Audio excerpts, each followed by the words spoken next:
Bizarre Reality Media.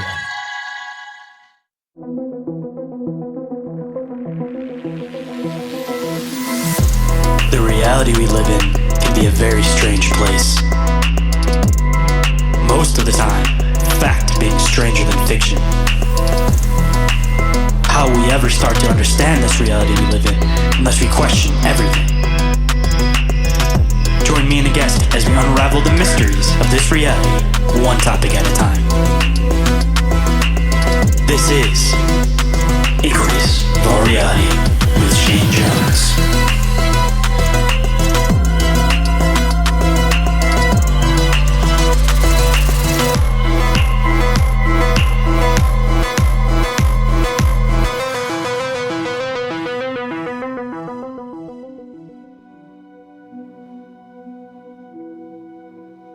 What is up, Bizarre Society, and welcome to the expanse of deep conversational exploration into the fringes of social norms. I'm the one they call Shayn, aka the original Shayn Squatch, and today for you guys, I'm thrilled to have Adam Butler back with me. In this honest conversation, we dive into the essence of authenticity in media and podcast. Adam also shares his personal journey through sobriety, family dynamics, and exploration of psychedelics and other transformative modalities. We discuss the importance of self-knowledge, setting boundaries, and the power of authentic dialogue. Join us today as we explore philosophy, metaphysics, and the balance between money and purpose. Plus, we talk about our plans for future collaborations and how you guys can connect with Adam's work to support mental health. But before we get into this fascinating conversation, just a couple of quick pieces of news and updates. First and foremost, as I had mentioned in the last episode, it seems like for a lot of podcasts, a lot of the listenership is really starting to drop off or maybe dissipate out, considering there are so many podcasts around nowadays. But it's starting to get to a point where if it continuously keeps dropping down the way it is, I may not be able to keep doing the show to the capacity that I'm doing it right now. So if you guys want the show to stick around, you guys are interested in supporting the show in some way, shape, or form, I would definitely appreciate it. And now is definitely that time. And I don't just mean that, of course, financially. I mean that as in leaving reviews, interacting with the show, sharing the show, all that kind of stuff. I miss what it used to feel like when I first started off the show, and now it just kind of seems like everybody's kind of isolated in their own spheres. So again, if you guys want the show to stick around, please support the show in some way, shape, or form. And moving on past that, if anybody is interested in catching the next live episode of Bizarre Inquiries, that'll be happening on April 2nd at about 7:15 p.m. Eastern Standard Time in the usual place, the Bizarre Reality Media YouTube channel. And if anybody has any questions, clips, or articles that they would like to submit for that, make sure you guys get it to us beforehand. But if not, we'll, of course, pass it to the next episode.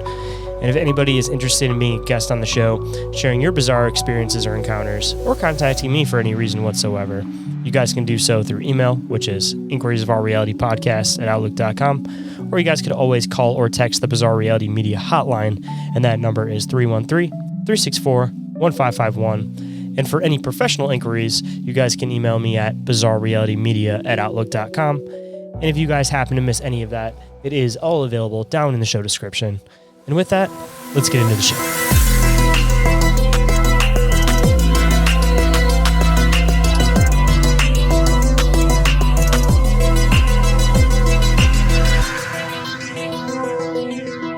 Please welcome back to the show, for I believe now his third return, the psychedelic philosopher, the alchemist of tears, the messenger of love. Please welcome back to the show, Adam Butler. How's it going today, man? Fantastic. How are you, my friend? Even though we've already been talking for 25 minutes, act like we haven't been. Nice to see you. Yeah. That's how it always goes, man. But half the problem is you have to start up the conversation because you start getting into some really good spots of conversation. You're like, damn, I haven't actually hit record yet. And that happens to us almost every single time, because if I didn't start hitting record, we probably would have went for an hour and a half and then wish we would have recorded all that too. So, well, so it's a perfect segue to start the conversation. And as we discussed, we know it's going to flow for hours and hours and still not cover half of the shit. But just saying, like, starting it like that, being authentic, being true to yourself, not ever lying, even something as simple as not being phony as like, oh, how are you? Nice to talk to you. Like, because that conveys, like, I couldn't just, I kind of had to bust balls and break it up. Like, yeah, we just talked for 25 minutes because I don't want to come off as phony, even as something as simple as an introduction to a podcast, because it's like, I don't know. it makes my body cringe if I'm not presenting myself in an honest and authentic way. And I think that's the big picture of what we were just talking about what people need to ultimately do, which is find themselves, which is learn about themselves, self-knowledge, self-love, and then that expands to so much other crap. But I'm really, really glad that you said that, because I've actually had this thing sitting on my mind lately that it seems like podcasts in general are starting to expand into this thing that's like never what they're intended to be. Like, podcasts were strictly supposed to be this like audio-based thing, but now it's just basically turning into just radio on the internet, with the ad placements all the same, with the voices all the same in the beginning, introducing the guests and all that kind of stuff.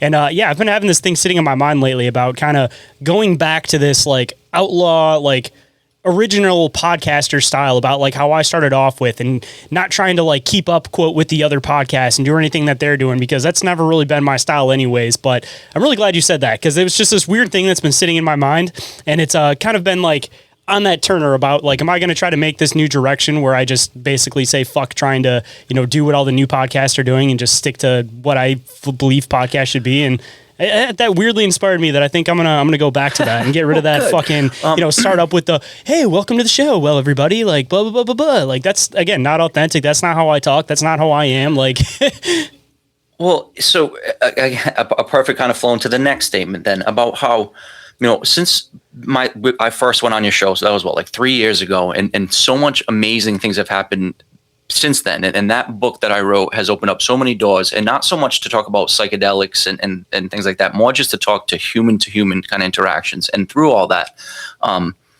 I think what my story is really resonating is not that I'm the DMT expert. That's Rick Strassman and Andrew Gallimore and like Danny Gola, the guy that's doing the laser thing. Like, he's been smoking DMT for 15 years and has done it thousands of times. Is that the guy that's doing the thing where they look on like the side of the wall and they can see like the matrix split?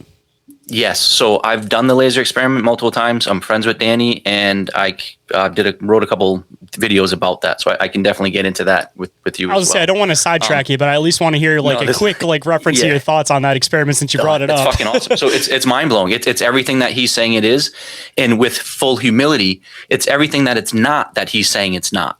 Like, people sometimes hop on him like, oh, you're saying you found the code of reality. It's a term to try to describe something. He's not saying he found, like the secrets to the universe type shit. It's just there's something clearly there that is not like any other DMT kind of thing. But we'll definitely get to that. But so again, I'm not necessarily the best of the best of the DMT, and I am certainly not, a PhD with a therapist degree or a lab coat, and the authority in that sense. How I think my story is really resonating is that I'm true, raw, authentic. I don't give a shit how I say it. If I offend anybody, my job is to know that I just have to be the best me, stay true to myself. And that is so refreshing to people, and I think that's really why things have really been taken off for me. Is not that I have, like even the recipes in my book about how to make DMT and how to make ayahuasca. Yeah, that's interesting. That's cool. Like that's really important information. But that's been on the internet, and that's not my recipes. I just copied them and pasted them. That's been there.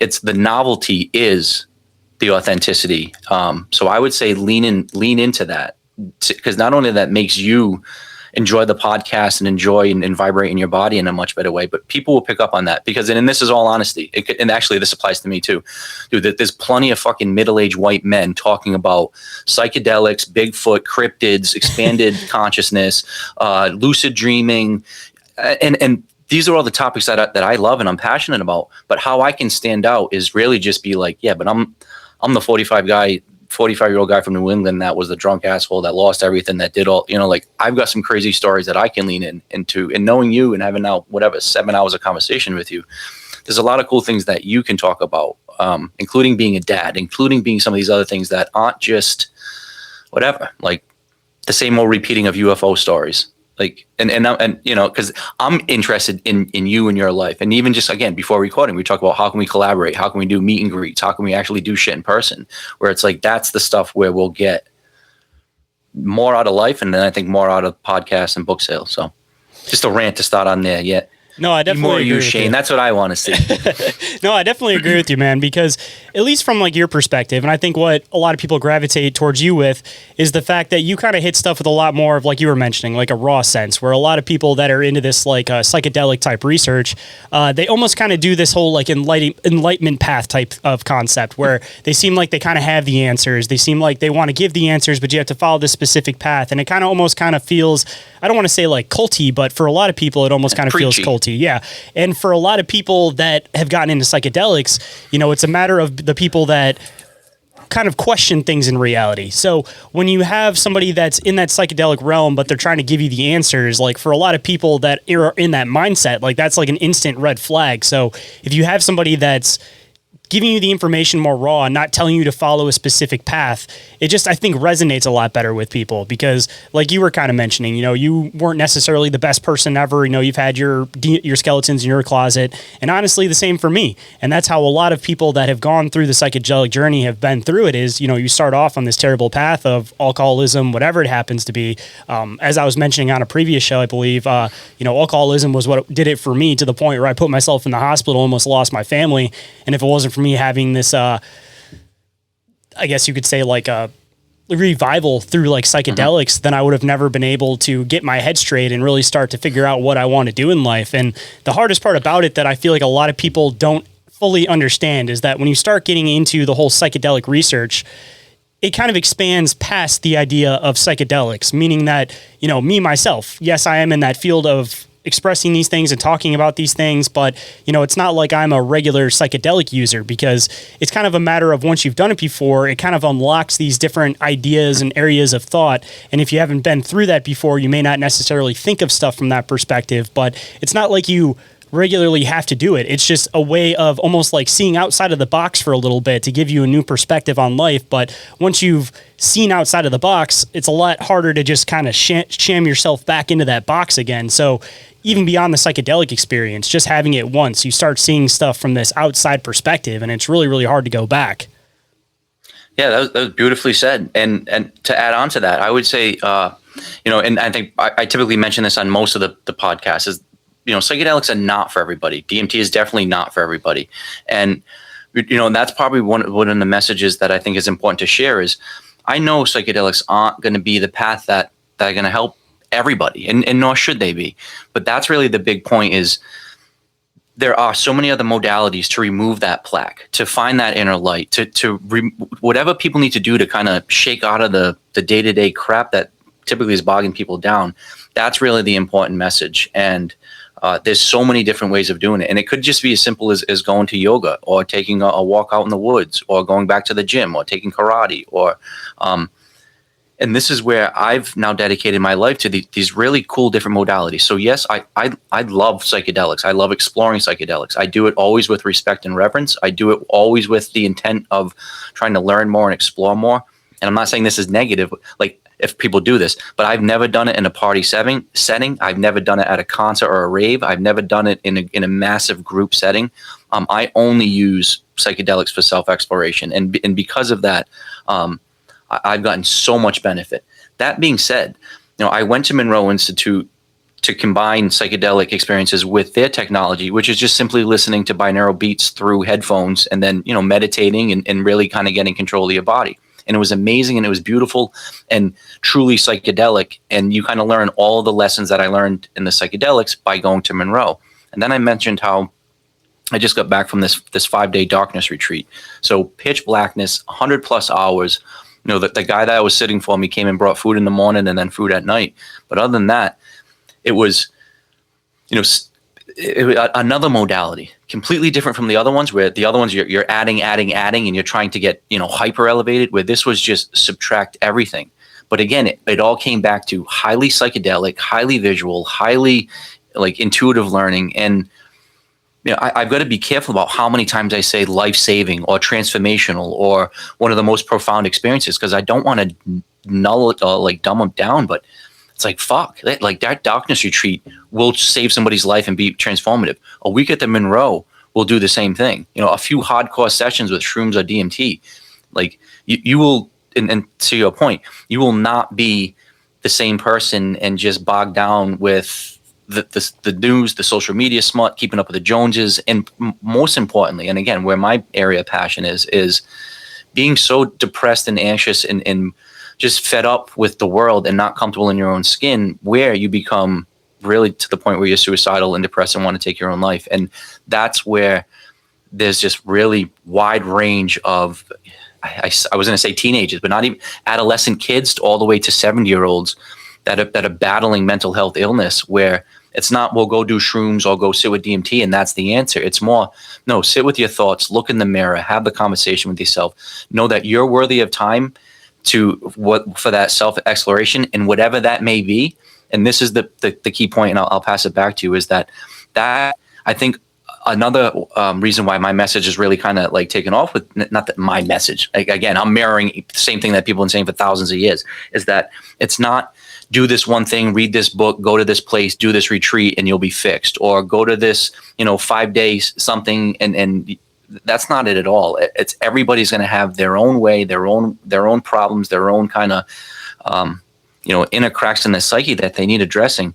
But only that person knows that, and only that person knows kind of like what feels good and what doesn't. And when people start exploring themselves, it's a rabbit hole that just feels so good to keep going down. And like you, like me, like a lot of our inner circle and our friends, like you see that sparkle in their eye where they're like, oh yeah, I've pierced the veil, I've seen through it, and you're not going back to just being whatever, another cog in the wheel again. And it's so liberating and freeing.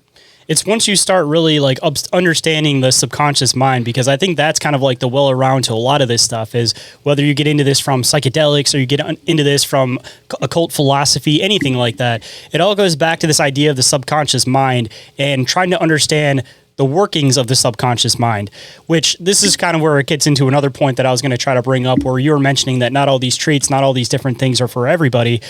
What a lot of people have a hard time understanding, and I see this regularly in life, whether it's at work, whether it's with family, whether it's with anybody, a lot of people will do a process, but not understand the philosophy behind the process. So as soon as there's something that doesn't necessarily work, they get completely thrown out and they don't know what to do or how to understand like how to function with that specific thing. So, people will do this process, but not understand that there's a broader picture to the concept. Like they'll believe that, going and doing this DMT trip is what's going to instantly fix them. And it's not the philosophy and the understanding of life that they're going to get from the experience itself to bring back into everything. It's almost like the same concept with, somebody at work. If you teach them the exact process on how to do something, as soon as something breaks away from that process, then they don't know what to do anymore because they really don't understand the full process. And I think a lot of people are taking the time to try to do these things to, quote, heal themselves, but they're not taking the time to actually understand the whys, the full philosophy behind it. They're kind of just riding along with the process and then wondering why the process isn't working. And this is something that I regularly see with a lot of people going to like therapy, for example. I'm not saying that there's anything wrong with therapy necessarily, but a lot of people want to go and they think that just talking to the person is going to make everything in their life better.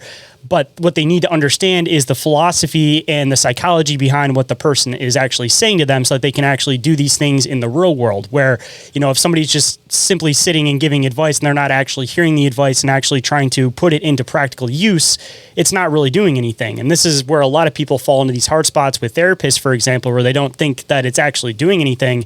It's because they're not taking the time to actually understand the reasoning for the process.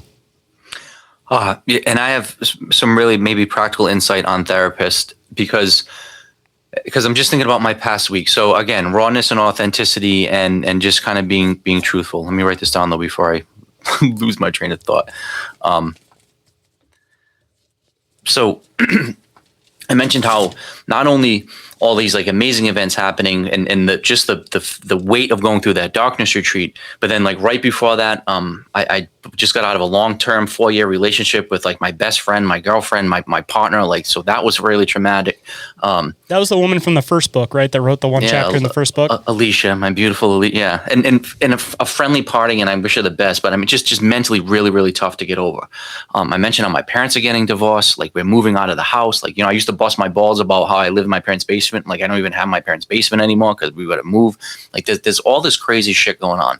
So, and I've really like been able to process it and integrate it. And I say all that, but throughout the process, there's been about 3 or 4 people, and even you now, because this is all new and raw. So like you're acting as a therapist for me now.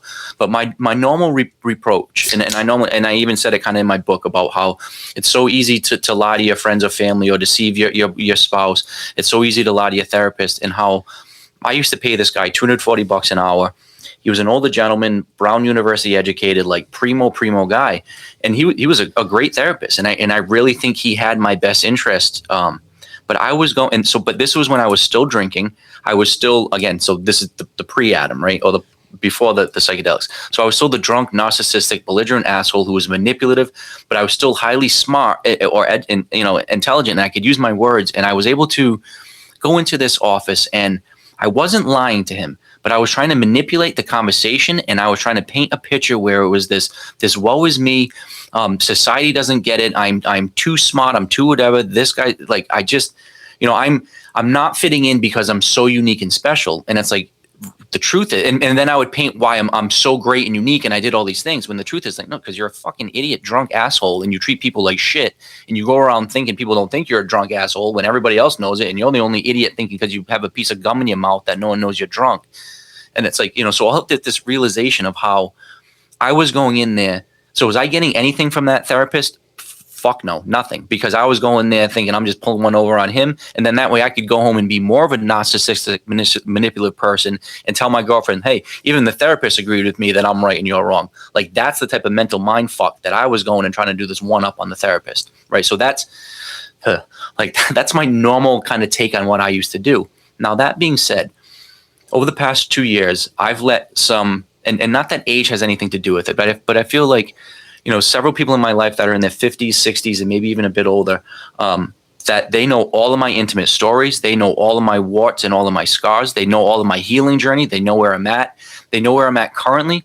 And because I'm so open and raw and wear my heart on my sleeve, they really know the true, authentic me.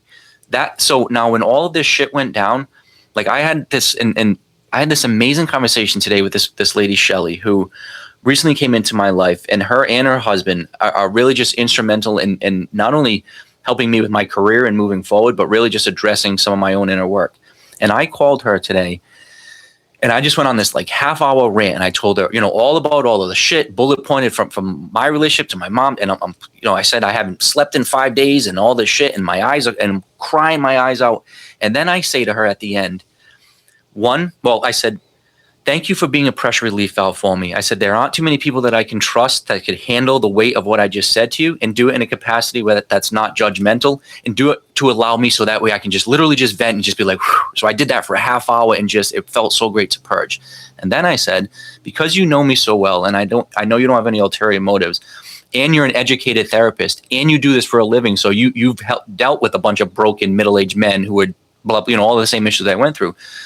So then she was able to like sincerely absorb my story, gave me really great advice based on her friendship with me, but also her 20 years of experience of dealing with all these other guys. Ended with some really great, not necessarily made me feel good, really just made some practical advice. Then I planned a trip. In a month from now, I'm going out to meet her and her husband again. I'm going to bring my mom with me. We're doing this awesome ceremony. And it just turned into this, like I got out of it and I was great. So now, is she a therapist or a friend? Are you a therapist or a friend? And I think it can be both. But if you're going there thinking with again, here's the thing about being authentic, true, and honest. If you're talking to somebody trying to get better insight on yourself, honestly and authentically, and I was with this woman, please help me. Literally, I was begging her, please help me with my insight.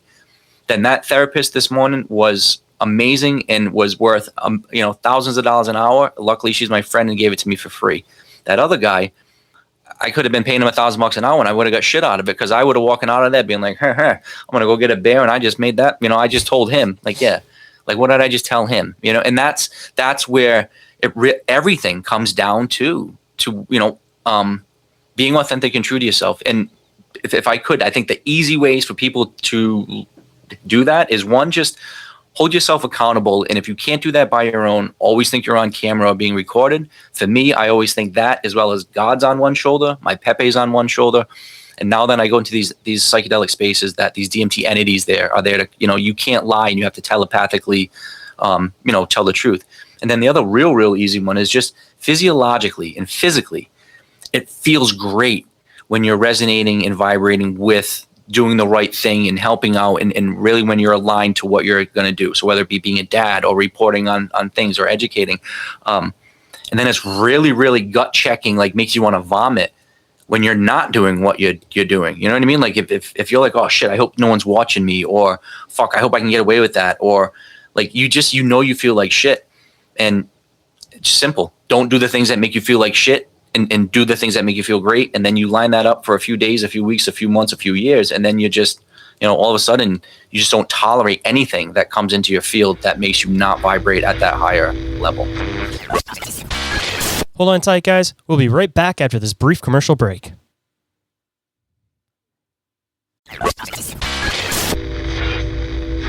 And now back to the show. Oh, yeah, dude. I want to throw in that I think that this is one of the reasons why it's so important that people actually understand and try to research themselves, like occult philosophy in general, and psychology, is because, one, you can use it for yourself because you're never going to be more true to anybody than yourself. So if you have the ability to actually sit by yourself in the dark and you can actually tear apart your own mind, that's like one of the best ways that you'll really get to the roots of like any of your problems. But on top of that, of course, having these one-on-ones with friends, what not a better way to actually get to the root of helping out your friend if you actually can understand some of these concepts of psychology and philosophy, because, a therapist is never going to understand you as authentically as your friend's going to. They're always going to have that perimeter up. And on the other side of it, you got to remember too that, there is good therapists out there, but on the other side, there's definitely ones that know that it's not going to work and they're just going to sit there and collect the money because they know that, that's their job at the end of the day, unfortunately. But getting back into another really good point that you had brought up, the way that you said that you were able to basically just expel everything and be able to get advice on it after you're able to say everything that you've said. I think that's one of the hardest parts for a lot of guys, is that a lot of guys have all this buildup and they don't know necessarily what to do with it. And a lot of people don't understand that the best way for guys to deal with that built up emotion is to have these like expel periods. And most guys, I think, feel almost guilty for having these, but it feels like it's the most authentic way for guys to be able to relieve their stress, is that we are prone to anger. That's just something that we naturally do. Testosterone is linked to anger and aggression. So what not a better way to express our feelings than to be able to release that aggression? But with the society we live in nowadays, we try to look at toxic masculinity like, being too much of an aggressive male is necessarily a bad thing. But I don't think it's a bad thing. But guys are so compressed with all this stuff that it's like they need to be able to express it sometimes.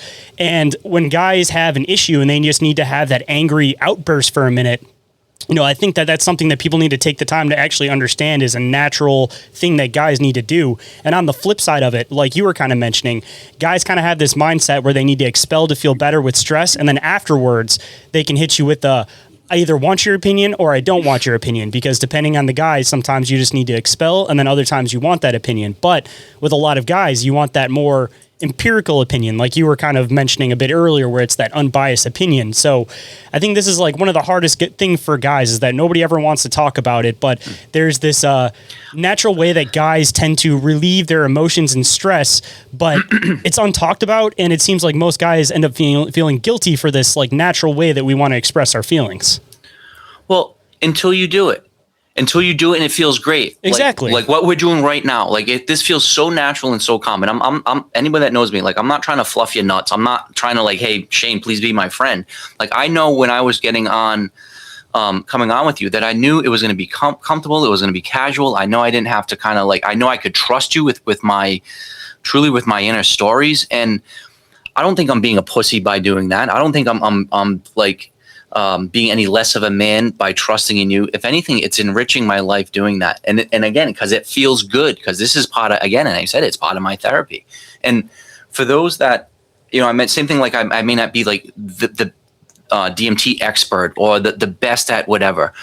The best therapist, and how I can really now say, like, I've been a therapist for a lot of people, is not that you need to have some education in a specific field, or I've read all the literature, or know some bullet points about IFS systems, or you need to know really the difference between Freud and Jung and how that applies to what.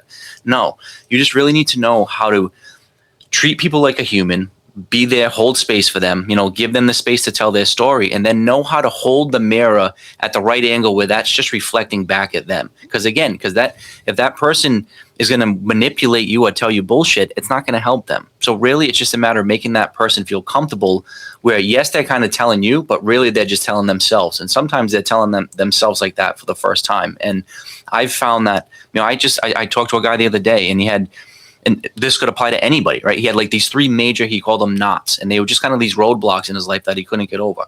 Talked to him for 45 minutes. We unlocked the knots. He was ecstatic. He was so happy. He was like, I can't believe just the conversation with you. And like, I've been fighting these things for years. And it's not because I'm some super smart guy that had the answers. It was just, I asked like 3 or 4 questions. I let him contemplate it and then kind of made a couple kind of suggestions. And then he was just like, he had that aha moment himself.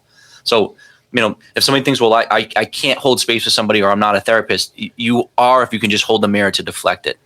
And then, to your point about the aspect of masculinity. Also, too, just to throw it in, too, having the right perspective. I want to throw that in because, somebody who's had a squeaky clean life isn't going to give great advice to somebody who's been a recovering addict, but somebody who's been an addict before is going to give great advice to that person because they've been in that story before. So people need to remember that you may not feel like you're the most qualified person for the position, but if you've been through that same struggles as that person before and you came out on top, then you're probably the most qualified person to talk to that person, even without having doctorates or anything like that, just because you can actually talk to them from a point of understanding where, if somebody, again, who's completely squeaky clean is talking to an addict, like, how can you tell them, like, just to get over it or what to do specifically if they've never actually had that struggle before? I mean, it's one thing on paper, but it's a totally different thing to actually live it.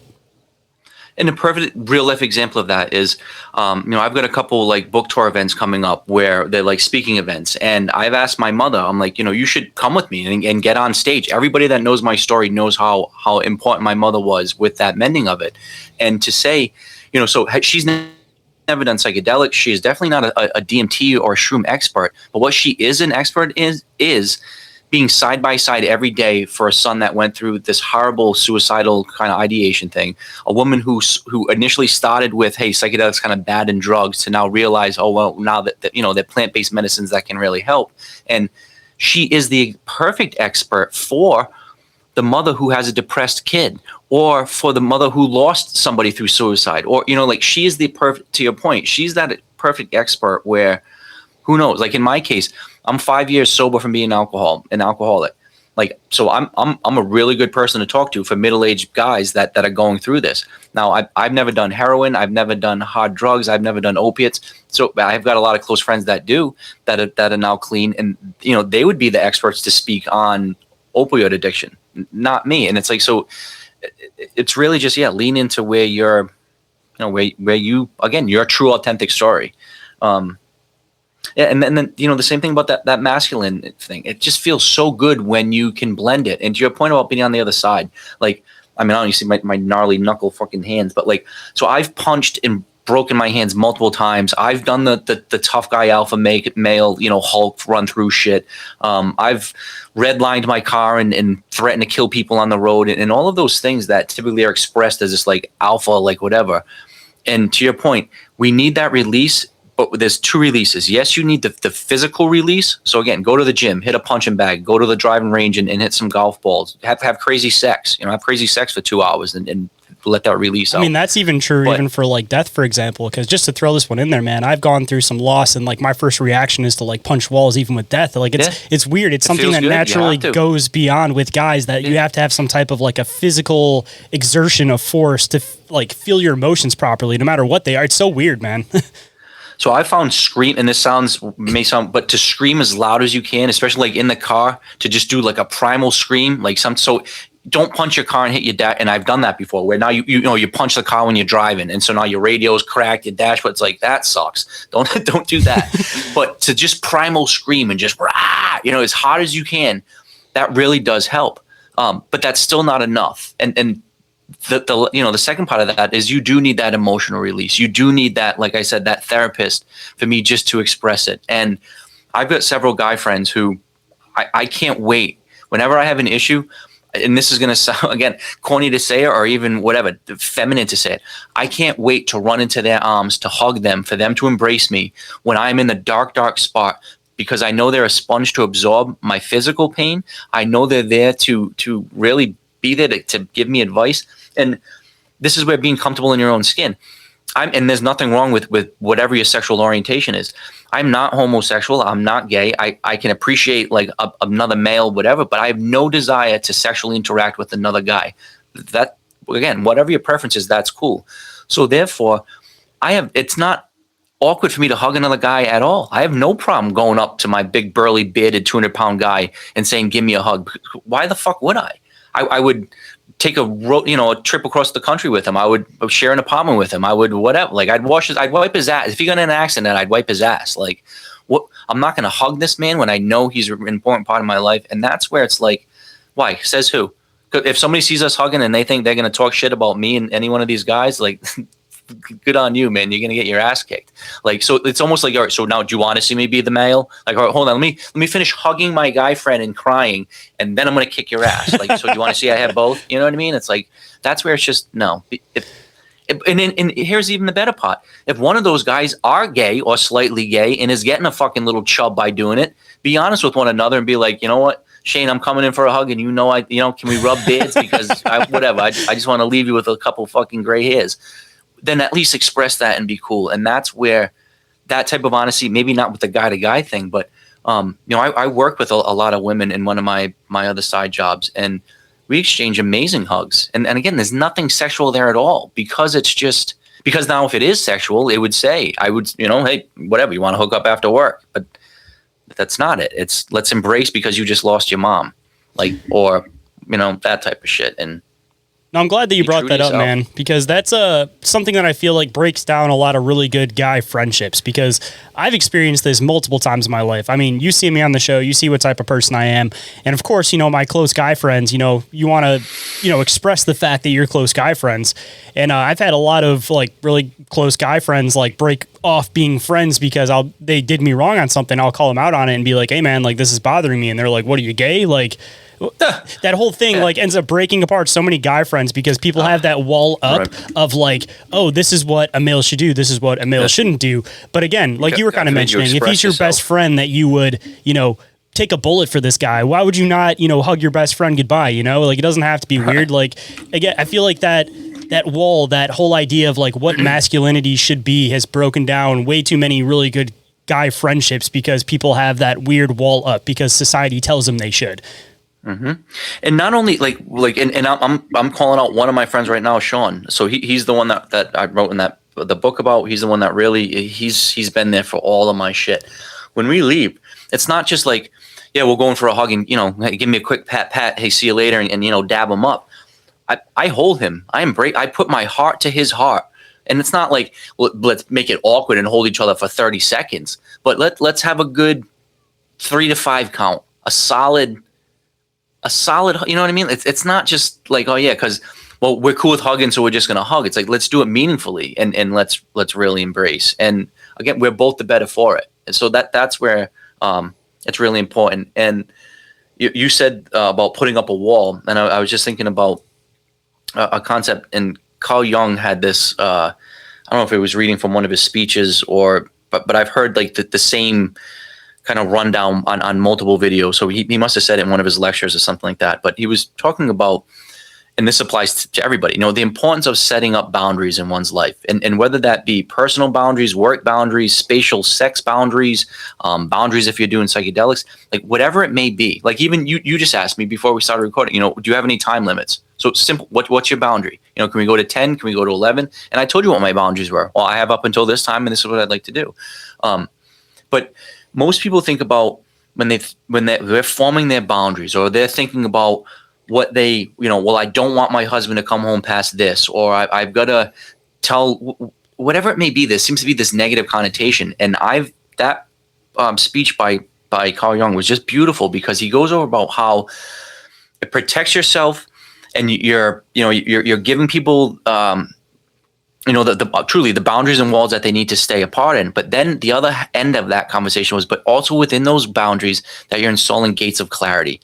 And then he went into really expound upon what a gate of clarity is. And then it tells people what's acceptable to me. What this is what I want. Whatever. I'm a vegetarian. I don't want the meat touching my plate. Oh well, that's stupid. Or it's just a little bit of meat sauce in the red sauce. No, I'm telling you, I'm a vegetarian. I don't want like to express what the boundaries are, and then with the gates of clarity. It's so liberating and freeing where like every one of so I'm in this super fucking weird transitional state where like I'm single now, but even when I was still with Alicia, we were kind of we were an open poly relationship. So I was always still kind of dating. So like anytime I would approach a new woman or try to court somebody, it would be right off the fucking jump. Listen, I used to be a millionaire. I used to own all these houses. Like I'm still driving the fancy car and I'm whatever, if you want to see my resume, it's fucking stacked. But right now I'm making $25 an hour. I'm broke. I'm living in my parents' basement. If we go there, you got to be quiet. And, I'm not the guy that can take you out on a week's vacation, but we can go out to dinner and play it, that rawness and that authenticity in saying, I don't want to get married. I don't want to have kids. And I got to get a girlfriend at home. So like all of these things.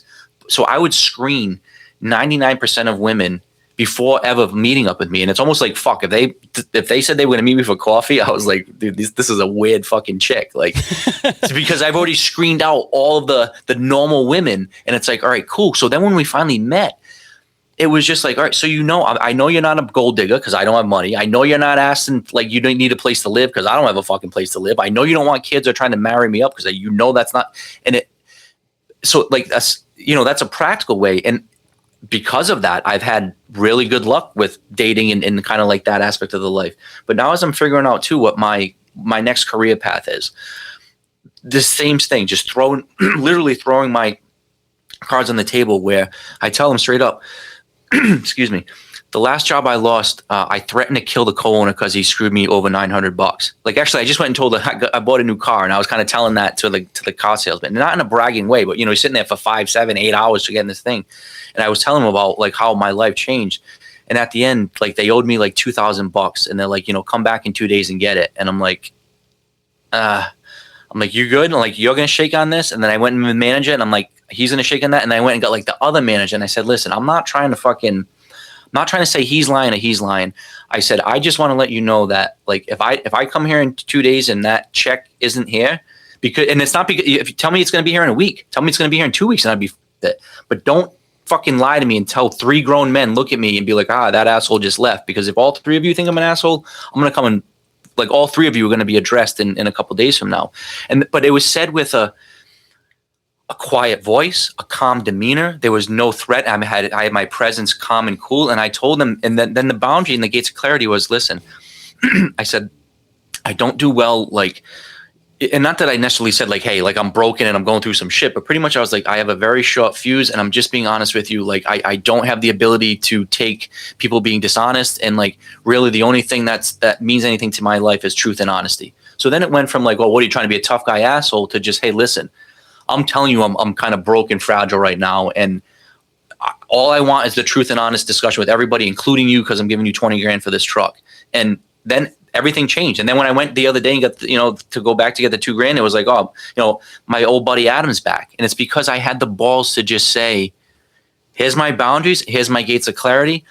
I don't think I'm being an asshole. I'm just telling you what my gates of clarity are. And it just makes everything in every interaction that much easier. And I'm telling you, like when people start doing that, it just trickles out into everything you do, because like, oh yeah, I can do this. Like I can stand up for myself. I can determine where I go. And maybe I'm ranting, but let's just see what should happen. Like a perfect example of this. My uncle just died 5 days ago.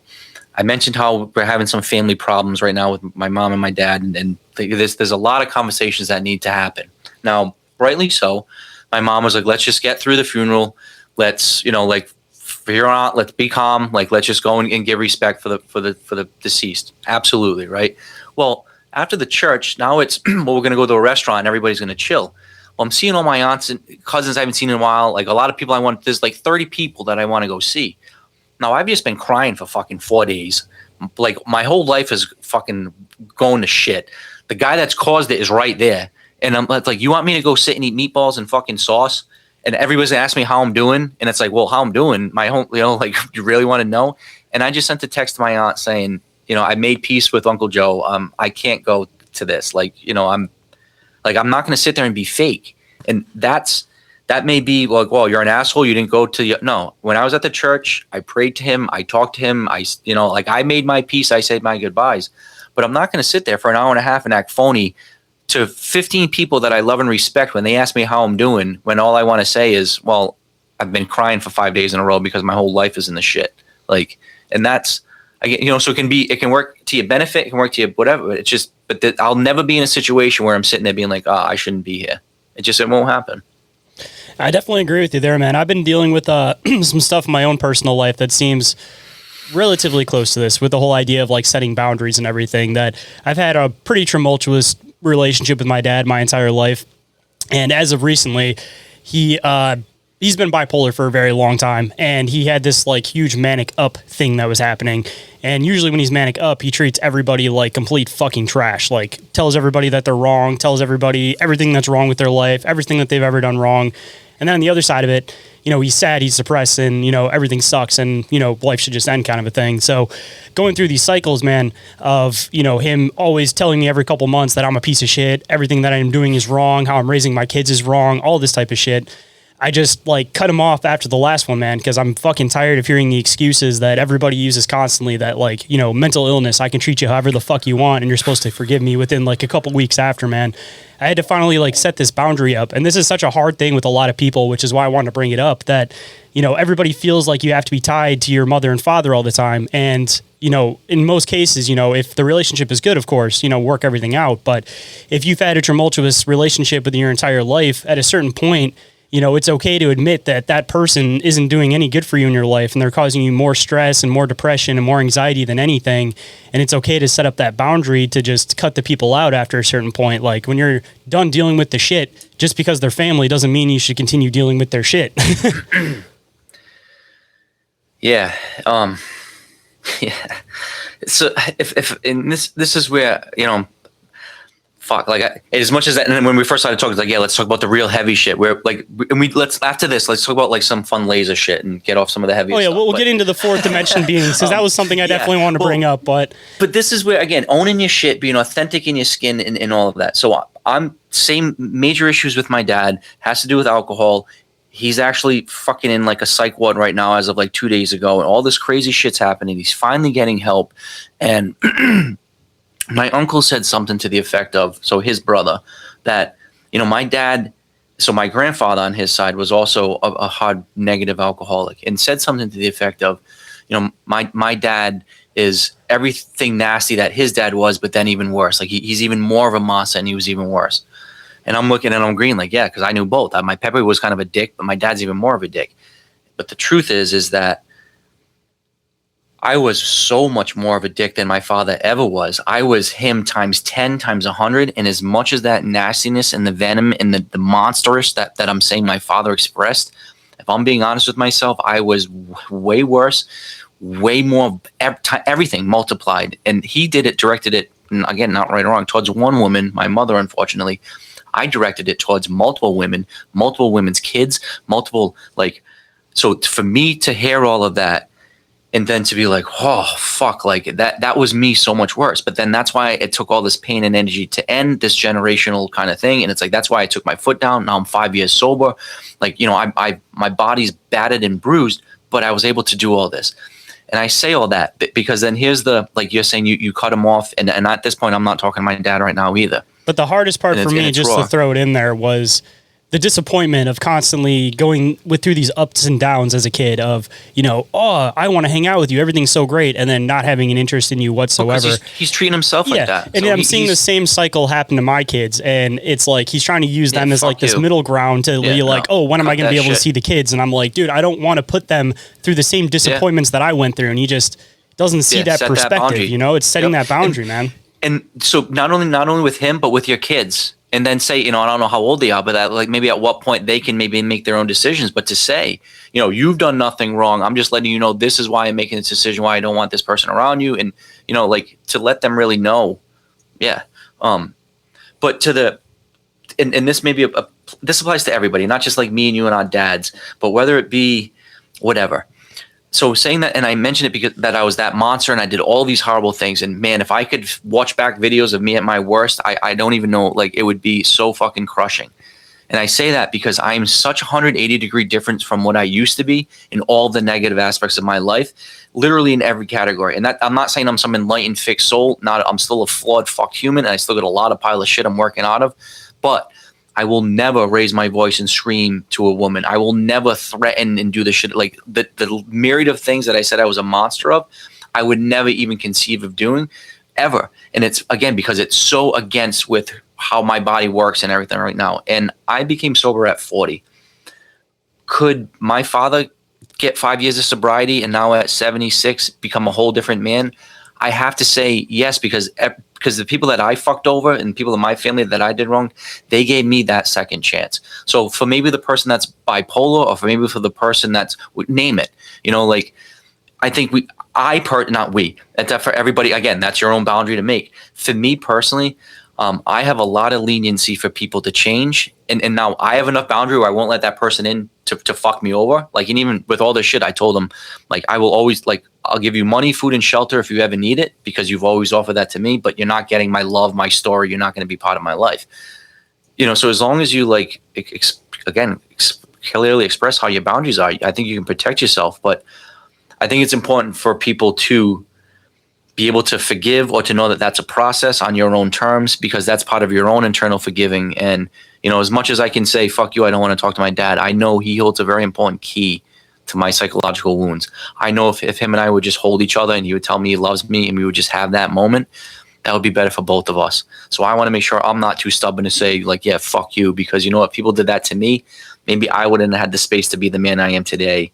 And it sucks it's happening in the 70s. I wish it would happen for most people earlier on, but I just say that whether it be your dad or other people, I don't know, like, protect yourself, but people can change, and I'm living proof of that, because I was a fucking horrible man. Like, honestly, you would not want to talk to me and be my friend. Inquiries of Our Reality will be right back after this brief commercial break, so stay tuned.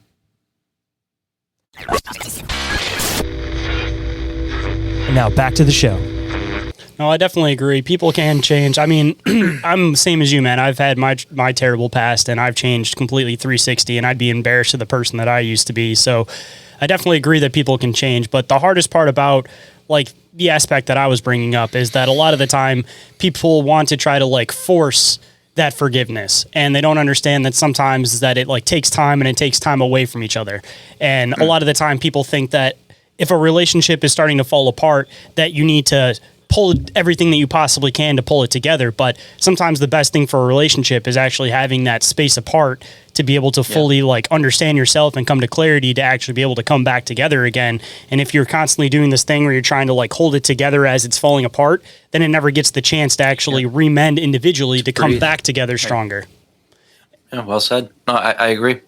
But I guess shifting it up, because I know that we said Fourth that we're dimension laser. Let's do something fun for the last whatever. Let's start switching it back in, man, because I wanted to get into fourth dimensional beings, man, because this is something that I've been on the rabbit trail of a lot lately, diving into a lot of the cult philosophy with things and just trying to have an understanding of our perspective in general. And it seems like no matter what I dive into, whether it's the Bible, whether it's fucking any type of religion, honestly, it kind of comes back to this like fourth dimensional perspective.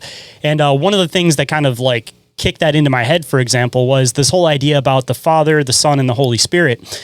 And when you start kind of breaking that down possibly in a different perspective, you kind of get into this possibly like fourth dimensional perspective on things where you have the Father, which would be this thing that's existing in the ethereal, which would be like this fourth dimension. You have the Son, which would be the thing that's existing in our third dimension reality. And then you have the Holy Spirit, which would be this thing that's existing everywhere all at once. And it's a hard concept to try to describe, of course, because we're not fourth dimensional beings. So the best way that we can try to describe that is from a third dimensional perspective. But it seems like no matter what you end up diving into, it kind of gets into this concept that we're interacting with these beings that seem to be in a higher plane of existence than we are. And we're constantly trying to describe basically this fourth dimension or these higher dimensions in the best way that we can. And with that, of course, the perception changes constantly. And that's where you have all this division with all these different viewpoints, perspective, wars amongst different religions and everything. Like, at the end of the day, man, I think that we're all talking about the same thing. And what we're talking about in the clearest definition with today's society would be fourth dimensional or higher dimensional beings. So that whole thing with a lot of your psychedelic research that you've been doing and with a lot of these different institutes that you've been going to, I kind of wanted to get your idea and perspective and possible like interactions with these type of things and, you know, what you think the perspective could be even from like their perspective.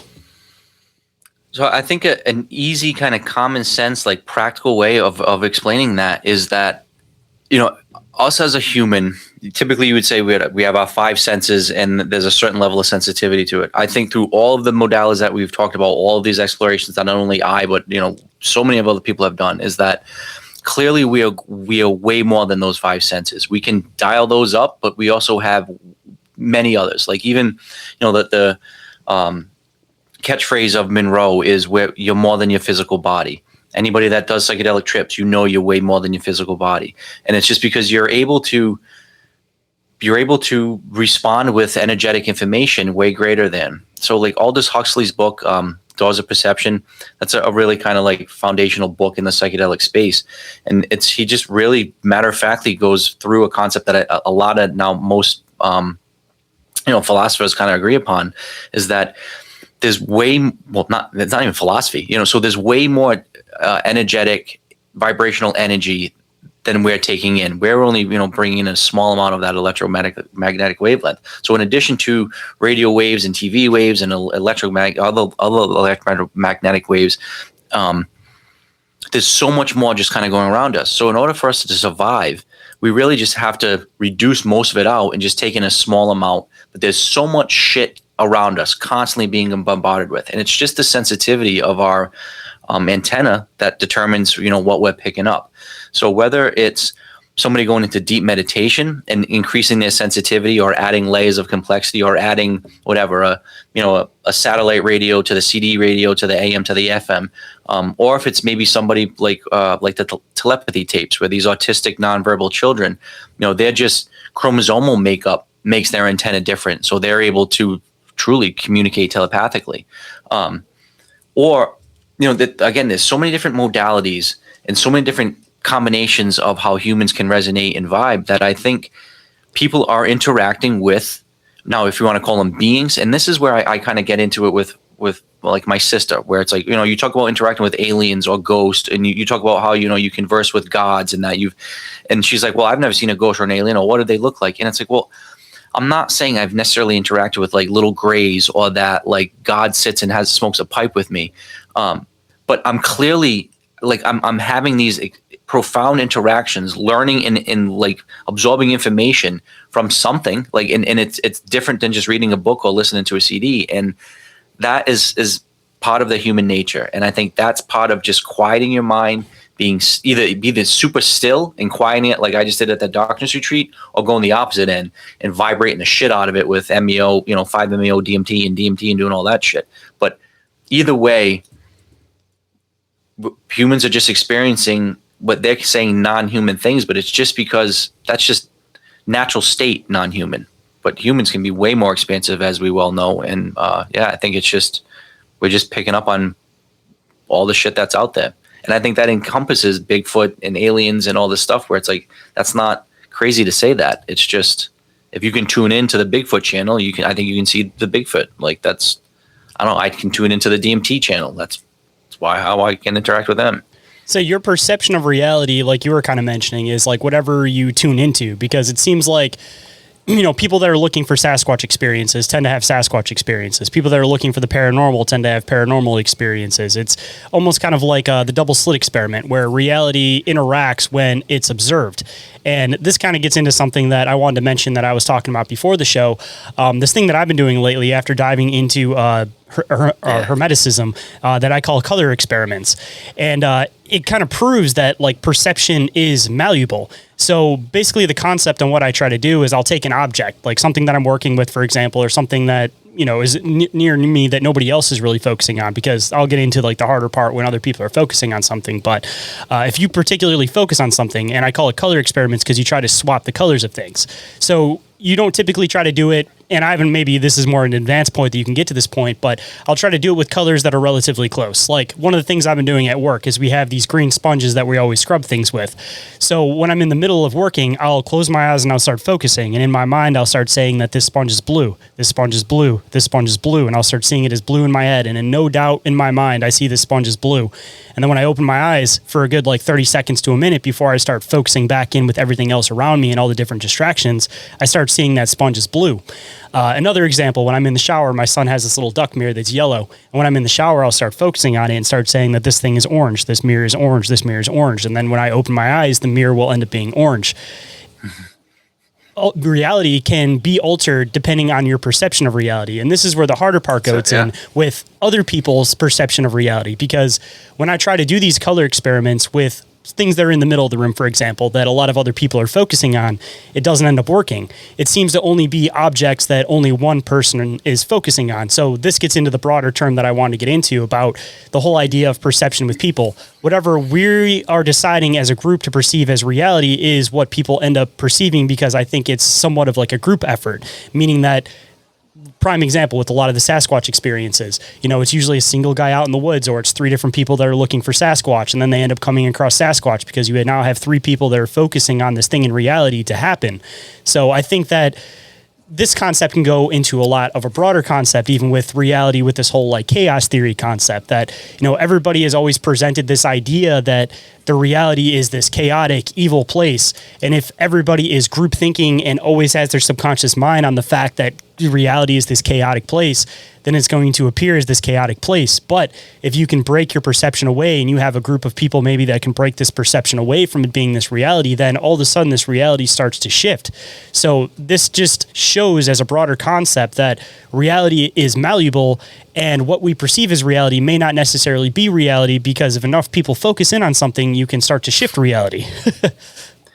Yeah, and I don't think what you're saying is like, three guys can think about a Bigfoot and they're manifesting a Bigfoot. Like, and that's not what I'm saying. I'm not saying, it's as much as I'm about, like manifesting your reality and trying to like, it's more of like a subconscious programming. It's not like a literal right in front of you thing. It's like you have to believe something in your subconscious, and then once you truly believe it, that's when things start to actually present. But that's where the hard part comes in, because if you have doubt in your mind with anything, then that's when your reality is going to show what your subconscious is actually saying.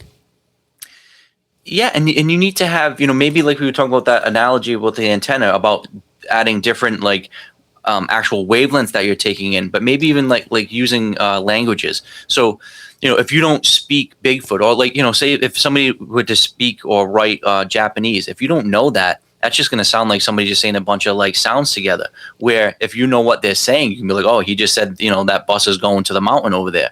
So same thing, like if you don't know how to tune in to how to pick up a DMT entity or a Bigfoot, you're just, even if they're standing right in the room, you don't have the capacity to see him or dial in. So I feel like that with, and the same kind of concept about like going into the DMT space and then vibrating at that specific frequency where that's what you're interacting with. Like that's because you're going to the jazz show to listen to the jazz band. So yeah, incidentally, when they stop playing, you're listening to jazz. Like, you get to dial in,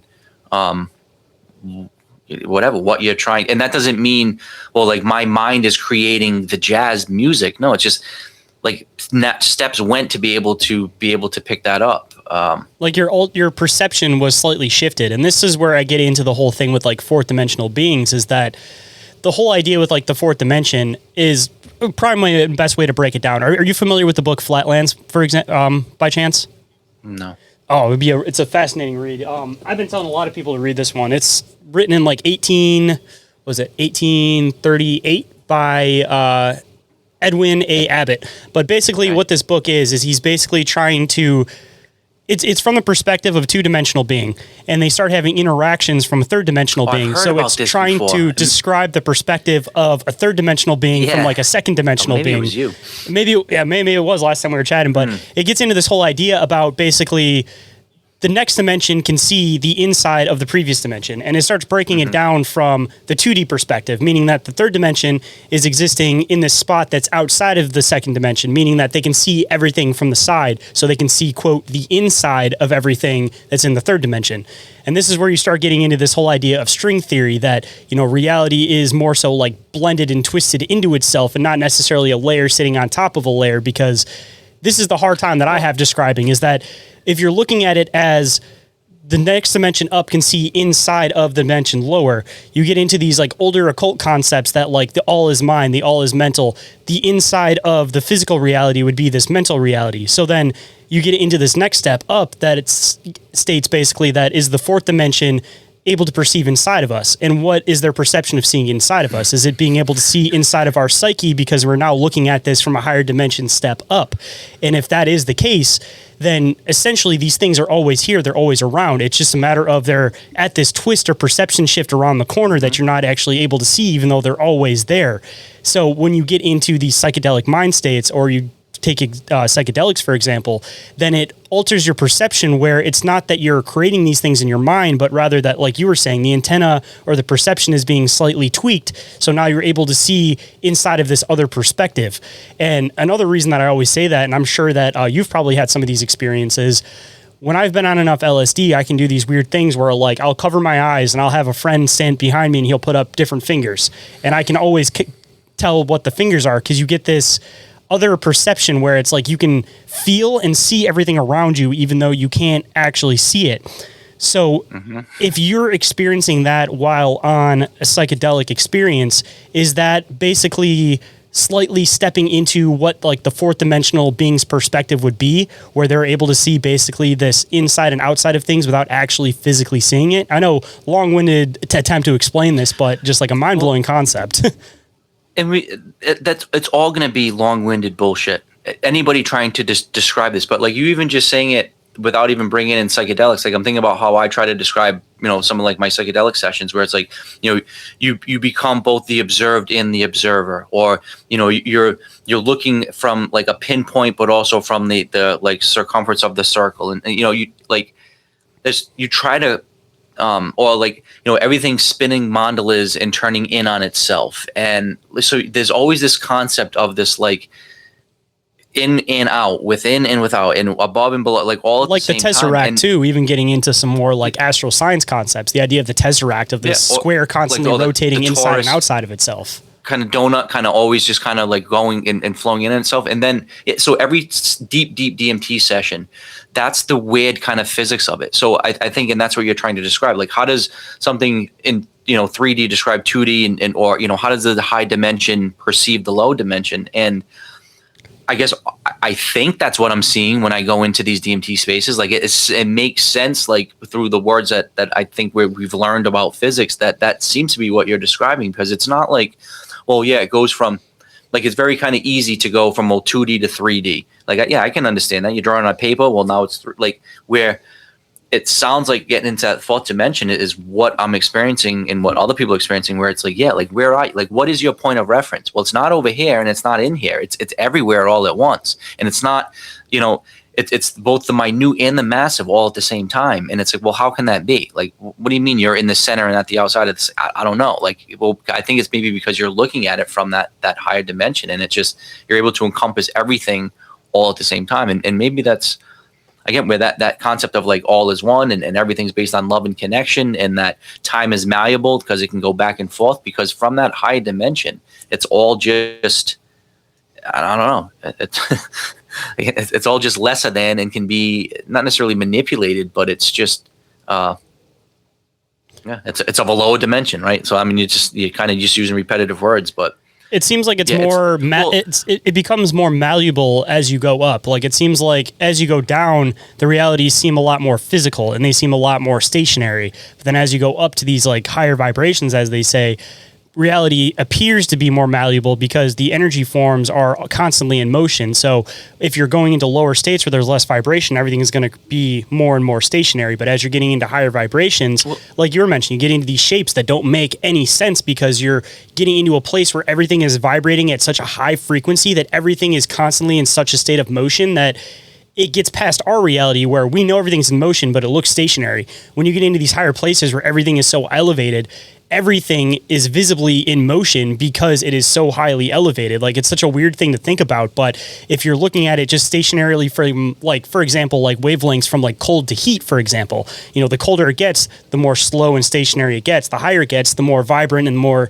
crazy it gets. So assumably the same idea would be portrayed in higher dimensions, just like, you know, the whole idea in the occult of the micro mirrors the macro. I mean, if it displays itself in this way, why wouldn't it be the same in the higher sense? Which means that as we get into like the 11th reality, for example, stuff might be so energetic and vibrant that it looks like absolutely no fucking sense, where that's when you might start getting into these experiences of people talking about these like energetic light beings where things are so highly in motion that they just look like a burst of light. And maybe this could even be where people get into like interacting with God, for example, that, you know, they interact with these beings that are so vibrant and so big that basically like they get blinded just from seeing these things because the energy is so vast that these things are putting off. Like, is it possible that, again, some of these like God himself type beings are like these higher dimensional beings where it's like, you know, even like fourth dimensional, fifth dimensional beings can't perceive these things properly because they're at such a high energetic rate that they just come off essentially as a burst of energy to anybody or anything that experiences or sees these things.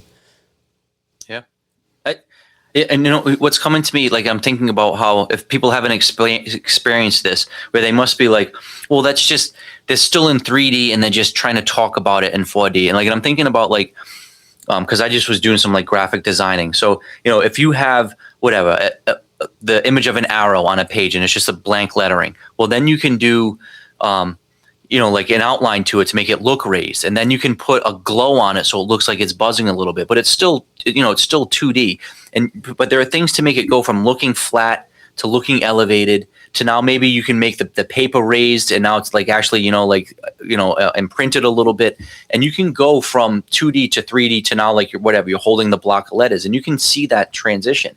And same thing with like the transition of the strength of a trip or like a DMT session where it's way different from, you know, you're looking at a pool, you're seeing the surface of the water and you're seeing the surface do all like weird shit. Like you can still in a trip be like, all right, I'm looking at the surface, I'm seeing 3D movement on the surface. But what happens when you start going closer to the pool and then that starts, the surface starts mending into you. And then now you're in, like, the water is you in your soul. And now, like, how do you describe you became one with not only the pool, but the water? And then each individual hydrogen molecule mixed with your, it's like, you know, and how, once again, how colorful do you want to get to how immersed you get? But it's a very clear distinction from sitting on the lawn chair, tripping balls, looking at the surface to 2 hours later when you're like, no, I am the surface. And that, I think, is that shift from whatever dimensional space, because it's way different. And it's not just visual. You know, it's easy to kind of talk about the visual aspect of it, but all of those senses have the you know, the 2D to the 3D translation and then the 3D to the 4D. So, you know, we talk about, again, the hyper senses of vision, but that goes with touch, that goes with sound. I mean, that's why I love going through the explorations of these spaces, whether it be psychedelics or not. Like that 5-day darkness retreat, that was so psychedelic and mind blowing and awesome and vibratory hum, like, you know, rapid eye movement but you're not sleeping. But are you ever really sleeping or dreaming? You don't know because everything's the same. And it's like you just sit there and you're fucking like buzzing out. Like that's where you start blending those boundaries of what is 2D, 3D, 4D, and then what is the boundary of, all right, is this my physical body, you know, really being hypersensitive and being hyper like physical, or is it now vibrating at a higher level? Well, now that's starting to separate. Now this is my energetic, vibrational, emotional body. And then, you know, and then it goes to this, and it's like, yeah, there are those separations. And I guess that's kind of one of those, like, if you haven't experienced it, and I wouldn't expect anybody to just take my story for you know, unless they've experienced it themselves. But like, once you converse with God, once you touch God once, or once you, whatever, you know, whatever analogy you want to do, like, I don't know, once you touch water and know it's wet and swim in it, like, you don't have to be, you'll know what that is. And it's like, once you see that, oh fuck, this is what a divine human, when the veil is removed and I'm humming at my full like potential, feels like, you can't forget that. And vice versa, you know, when you're bogged down with alcohol and hungover and prescription pilled out and covering everything and running from shit, you know that that is not what a human should be either. I mean, that's when you get bogged down into like the third dimension reality, and you think that this is like where all physical sensation and touch and everything like that is. But when you actually start breaking into even just having psychedelic experiences and feeling like the like overexertion of the way that you feel like emotions, the way that you feel physical touch, all of this type of stuff, you start getting into these interactions with these fourth dimensional beings and the experiences that people bring back of these like ultimate feelings of love or passion or all of these different things. And it almost kind of makes you wonder like how emotions, just how all of these basic things would possibly be felt in a higher dimension, because assumably if everything in this reality gets amplified into the next step up, then, you know, as you continuously go up, these feelings are going to get higher and higher as far as like how passionately and how in depth that you're actually going to feel them.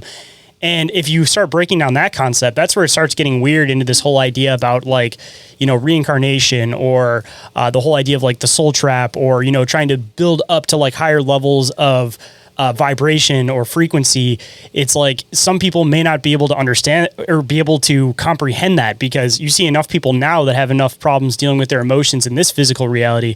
Like imagine if you just unlock those people into the next fourth dimension reality, like they're going to completely go batshit crazy because they're not going to know how to like express or feel these things properly. So it almost kind of makes sense that it almost kind of seems like reality could possibly be these training wheels where in order to get to the next reality or the next frequency up, you really do have to play the game in these lower ones, because it's almost like, you know, taking the sensitivity off completely. You know, nobody's going to know how to interact with that. You kind of have to shield away a little bit more sensitivity as you go up. Otherwise it's like being thrown into the middle of the ocean and you're just like, what the fuck do I do in this situation? Like you have to be able to break down each barrier and understand it as you get higher up into these different areas. And, you know, that I'm starting to become a firm believer in the idea that we build up to these higher dimensions, meaning that, you know, the whole idea of death isn't necessarily death. It's just a shedding of this third dimension reality body to become this energetic form. Because once you start really understanding the possibility of how the fourth dimension reacts and how it interacts, like it's beyond physical. So if you ever are going to go to that place, you would have to shed your physical body. So the whole idea of death, like starts to kind of get thrown out the window when you start connecting in even science with the possibility of these higher dimensions and these higher realities. Because dude, even just weird stuff that they trickle into a lot of different sci-fi, man. Like I've been throwing this one into about Star Trek forever, that they talk about these different societies and these different civilizations of beings that have progressed past being physical beings, and they become these like energy forms. And when they become energy forms, they have the ability to like manipulate physical things in reality, because they understand how these energy forms can be manipulated and moved. So it's like, this whole idea has been portrayed in sci-fi. It's been portrayed in books for years.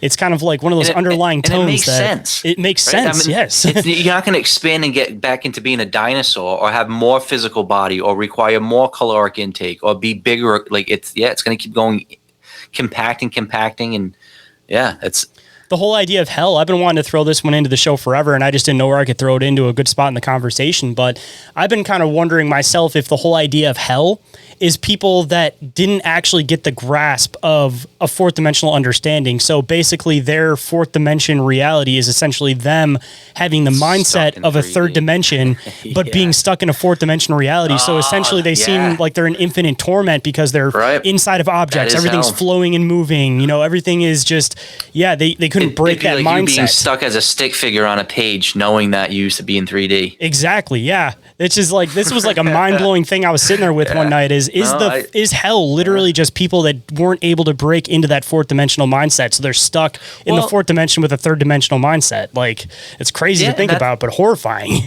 That's the importance of that perspective shift, because and that's where kind of, heaven on earth and heaven within. I firmly believe that. Like when I talk about that concept of heaven or hell, or even and it's not necessarily religious, but kind of like spiritual, where I don't think that it's some place that, hell is below some, fiery pit, or that you're ascending to some physical place up in heaven. I think it is a perception, and it is that heaven within, because again, I've been wallowing in that personal hell where I wanted to hurt myself, kill myself, take out society. And man, it is fucking horrible. It is truly hell. It's being stuck in a nightmare. You can't get out and everything's awful.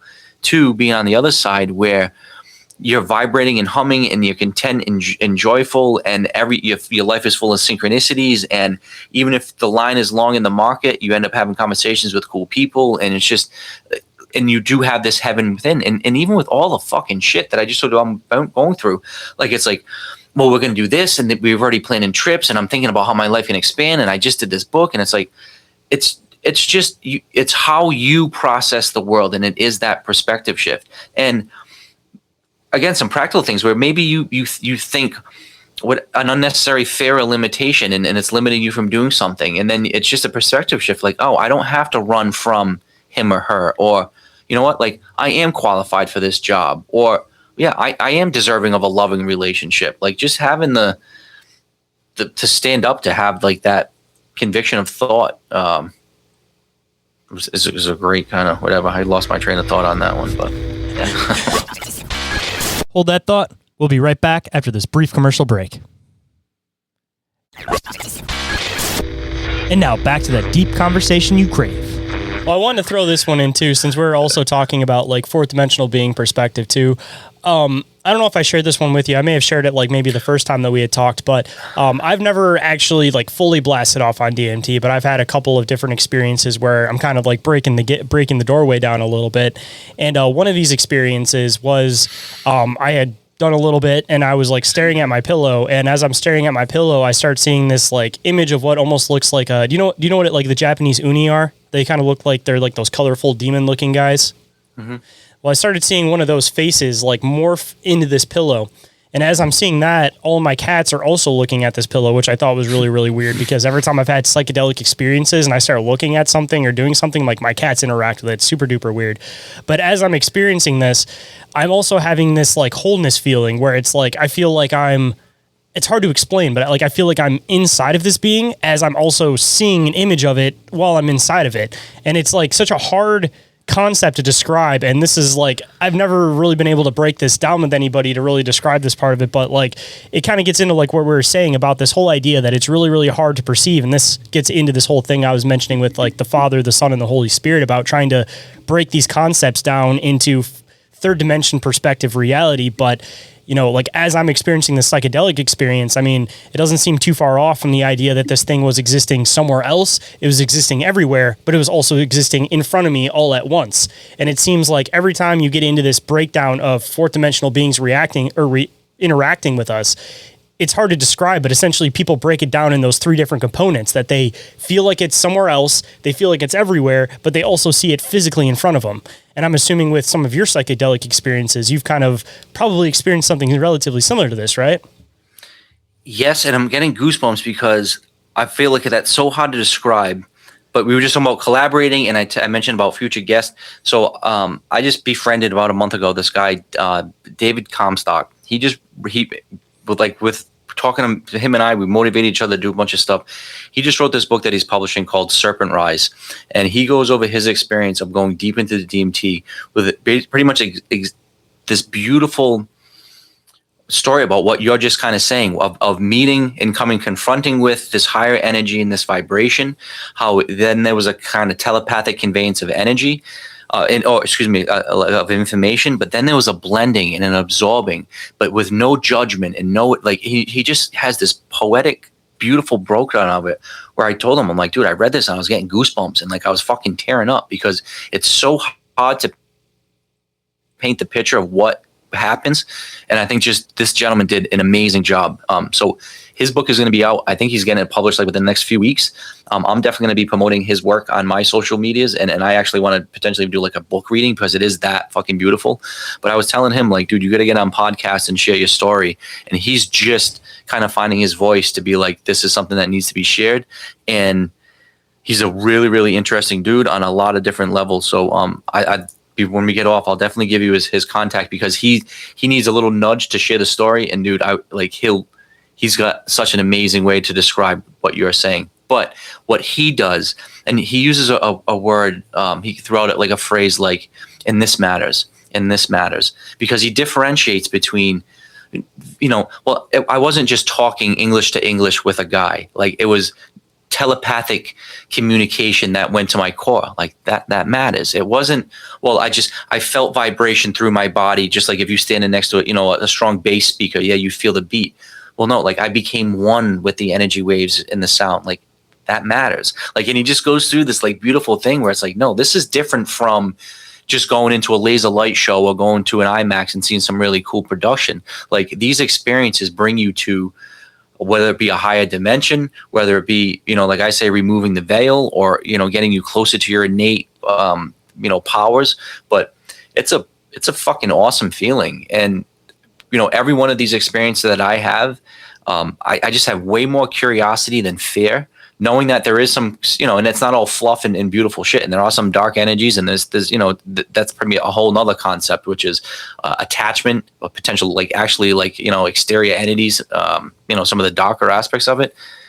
But just like in life, if you have the proper bullshit filter, if you arm yourself with the right skill sets and tools, and then again, you set up your own boundaries and expectations and gates of clarity, that applies to these psychedelic states or elevated dimensional states too, where it's just, it all fits. And it's so great, because you and your guests, you're all hitting on this same type of like calling that we all have, which is, yes, exploration of outer things and space and stuff like that, but it's always this inner journey that seems to be the most profound, important, and ultimately, once you get through all of the shit, like I would say, way more important than DMT and shrooms and LSD, way more important than the Hemisync technology, way more important than like drugs and sex and all that shit. Like the most profound experiences that I've had with myself is just me, my thoughts, a quiet moment, and inner reflective. Like that's when I've had the epiphany moments, and that's available to everybody. It's one of the hardest things to describe, that I think that the whole idea of these higher dimensions is inside, and it's such a hard term to really describe, because you get into like Hermeticism, and like the first law is that the universe is mental, which clearly describes that in one particular way. But then in another way, you get into like string theory, and it describes, again, like I was kind of mentioning with the realities, that it's almost like they're kind of spun into each other, where it's existing inside of itself. So it's like, this is a trail that I've been on for a long time, and it's really, really hard to describe. Maybe it's just the third dimensional thinking on this perspective, but the point to getting to these higher dimensions, to accessing these higher dimensions, to interacting with these things, is to look inside. And I don't even mean that in the occult sense. It's just, again, this really, really hard means to describe, because it's like you have to explore your mental, and once you explore your mental, then you're able to open up these gateways. But again, it's so hard to describe, again, because it's like, you hear people say that, and you get into this like whole like meditation, like occult philosophy, that it's like they're guided meditations, and people, of course, you have to consider the whole idea that people can be like hypnotized into particular things. But on the other side of it, it's like, again, you keep coming back to the same concept that, again, I'm talking in circles. It's such a hard thing to describe, but it's like the universe is inside, and the only way to access it is to first be able to access the inside. And that can be seen from a philosophical way, meaning the mind, but it also reflects and can be seen in a scientific way, meaning like astrophysics and breaking it down with string theory. Like the only way to figure this out is to keep exploring what exactly it means that the universe is mental and the universe is inside. And it's one of those things that it's like, there's some people that have a master understanding of it, but with a master understanding of it, I feel like it's part of having that fourth dimensional perspective. So even if you are a master of understanding this concept, it's so hard to portray to other people unless they have that ability to temporarily have that perspective to really see outside of the box to really get it. Yeah. And that's why, when I went to that darkness retreat, I think it's such a great practice for mentalism and really just taking control over that aspect of your body. And, maybe, like I said, we'll definitely have to do a round two. So we'll do darkness retreat, laser, DMT laser experiment, and there's a couple other things I want to talk about too, but I do want to, like that darkness retreat, I just want to kind of hit like the why I think it was really, really important. So I mentioned how I went to Utah, and I know I'm kind of building it up, but I went to Utah a couple months ago, and this is going to sound like, holy fuck, like that sounds like maybe a little bit like much, but it was purposeful, intentional, it was safe, everything was done, like it was beautiful. But I did a psychedelic session where It was a full dose of LSD, a full dose of MDMA, smoking 5-MeO DMT in a vape pen like multiple times, and doing a gram of shrooms, so a relatively low dose of shrooms, but all the other three were, stacked. And this was over like an 8-hour period that this whole session was, and it was awesome. Like, it was this really, really deep, profound thing. And then I came away with such this incredible experience. And I share that with some people, and they're like, "Wow, like, dude, that's a fucking ballsy move. Like, you really are a psychonaut. Like, wow, you like that's so brave. I can't believe you just did all of that." It's not fucking brave. Like, I ingested a bunch of things. I hit a pipe, and I hoped I didn't die. You know what I mean? Like, I felt as though, like, my body's strong enough. I felt comfortable that my physical body could handle it. But to say that that's like a brave thing to do, it's not. You ingest a couple of things, and then you lay back, and hopefully you can take it. We had this darkness retreat. So, it pretty much was like an Airbnb, but it was set up specifically where the bedroom, and then there was a hallway and a bathroom that was, again, all the windows were black, like pitch black. But none of the doors were locked. I mean, you could walk out at any point. None of the light switches had blocks over them. You could put on the light switch at any point. All the tables had candles and lighters, and all the like right on the bed, it had a little like flashlight hanging. So if somebody actually did wig out, or if, like, you got to eat in the meal in the dark, you got to wipe your ass in the dark, you got to take a shower in the dark. I mean, literally pitch black for 5 fucking days in a row. So to know that there's a lighter, a flashlight, the wall switches, and the door to walk out to the outside is right there, and to know that you're not restricted in using any of those except if you tell yourself not to. And that's where that hard part comes in, where it's like, I'll just flick the lighter just to see, hey, am I eating peas or beans, or is this,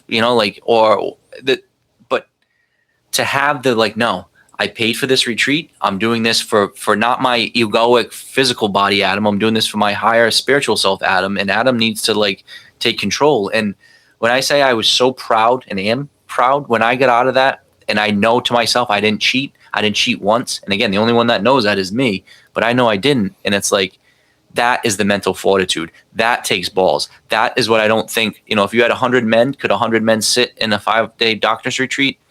I don't think all of them could. Could 100 men swallow 5 grams of shrooms? Yeah, and no one's going to die.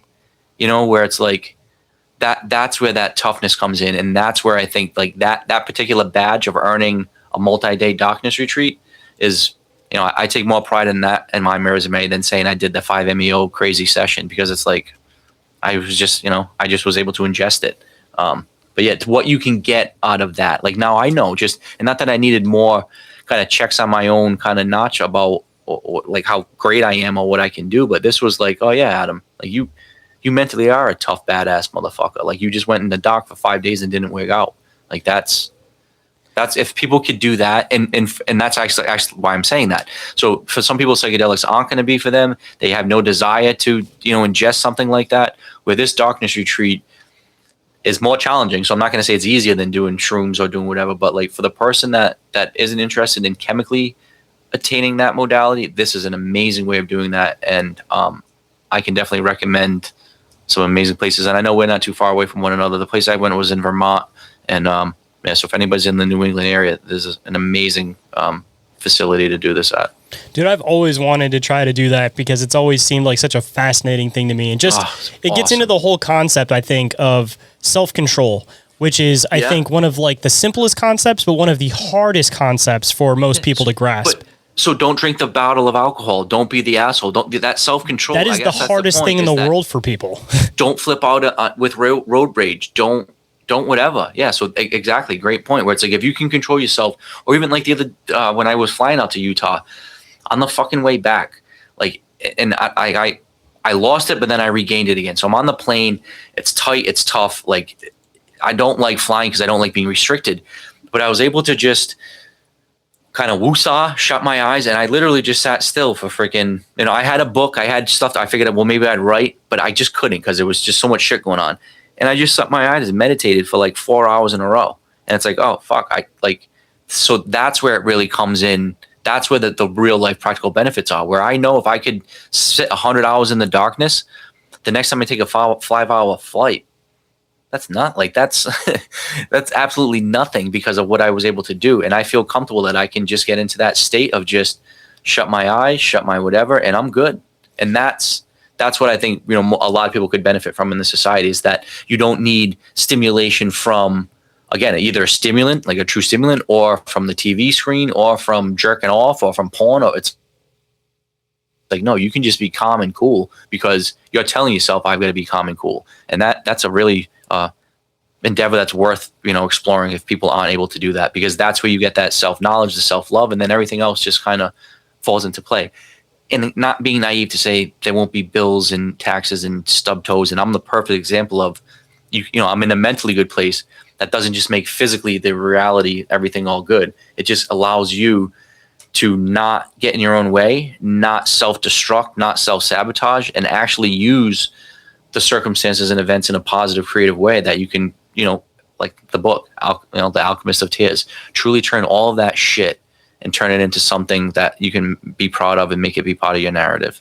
Oh yeah, dude. It's, again, going back into that whole thing about just having self-control and having the ability to just stop for a second and actually understand why you're feeling the way you're feeling and actually take the next step. Because think about how different that can change, simply just change interactions with people. That can change road rage, like you were saying. That can change addiction. Yeah. It can change so much in people's life. But the hardest part for a lot of people is they think that other people are going to teach them this concept. But when it comes to just about anything, when it comes to psychology, philosophy, the only way that it's ever going to actually work is if you choose to take the step to do it for yourself. And that's the hardest part for a lot of people, is that they think that they just follow these things, that it's going to make everything better, but they don't truly believe it in their hearts and they don't truly follow it and believe it themselves. So again, if people can just have that idea of self-control to be able to say, I'm not going to do this in this situation. I'm going to step back for a moment and actually try to understand myself for a moment and have that true clarity and actually have that moment to sit in my own mind. Like, it's the simplest and most life-changing concept you could possibly come across, is just to be able to neutralize yourself, take a moment back, and have some self-control over just about anything in your life. I mean, that can work for just about anything. I'm going to send you another lady, Jody Powers. She wrote a book called Train Your Triggers. I'm actually writing another book with her about Dark Night of the Soul you'd be really interested in. But she wrote this great book, really practical advice about that very thing, about, you know, the steps of knowing when you're getting triggered and kind of what those signs are. And some of it, like your point about just kind of taking a step back, it doesn't mean necessarily you need to take a step back, journal and reflect all night, go see a therapist and have this big kind of to-do about it. Sometimes it can just be take 10 seconds, take 30 seconds. So if your normal response is to immediately, respond with anger or to punch a wall, or like sometimes it really is just, I'm going to count to 15. Like, just, it's amazing how much that'll calm you just to take a moment to count a few seconds as opposed to just immediately responding or immediately doing whatever. And yeah, but that does take self-control. And again, not to sound too preachy, this is something I just found out at 40 years old in my life, so for anybody that like, it's not like, oh, how stupid are you because you haven't figured this out. This is all, like everybody kind of has to figure this out on their own way. And to your point about if there's no magic pill or just read a book, or if you learned everything that Manly Hall knew, you'll be happy and content and you've got it all figured out. Not at all. Not at all, not at all. Because all of those things that Manly Hall talks about, every one of those has the massive component of inner reflection of how this is like, an ongoing process, and how, it's not, there's not one thing ever, unless it's like, oh yeah, sell your soul to the devil and you'll have some contract that is shit. But, obviously that's not a good one. Like all the ones that have any type of merit are, this is an ongoing lifelong process, not one and done. And that's where you get into the whole idea of the Philosopher's Stone, that everybody thinks it's like this physical object, but the Philosopher's Stone is simply this concept of building yourself to hopefully one day be like the perfect version of yourself. But it's something that's never fully obtainable, but it's more so like a concept and like an idea to have a goal point to work yourself towards. Like the end goal for the Philosopher's Stone is that ideal version of yourself. It's not, again, this physical thing, but more so this archetype of the perfect self. Yeah, where you're completely content and happy in your own skin. You're not trying to go anywhere. And I was talking again, one of my therapists, right? Like, oh, will they help? Yeah. And this guy, it's this isn't some big like major profound kind of example, but we were talking about just what path we're on and what path do we follow, and I kind of saying like, if people don't want to be on my path, then fuck it, get away. And then the conversation kind of just led to, well, let's not force any path, and you got to kind of succumb and surrender, and all paths are options, right? So it's like, and that's something I've learned, like, don't push your own way. But then it kind of got to the next level where it's like, how about you just stand still in a field or whatever, and don't try to look at any path. Like, you stand still and have the matrix around you move and come to you. And there's no path you need to take because you're at right where you need to be. There is no destination that you need to go at because you're at right where you have to. And like, just that concept of like, went from me kind of picturing myself like trudging on this trail, like, I'm heading towards my North Star and I've got my goal and I'm going to do it, to just, how would I just stand there?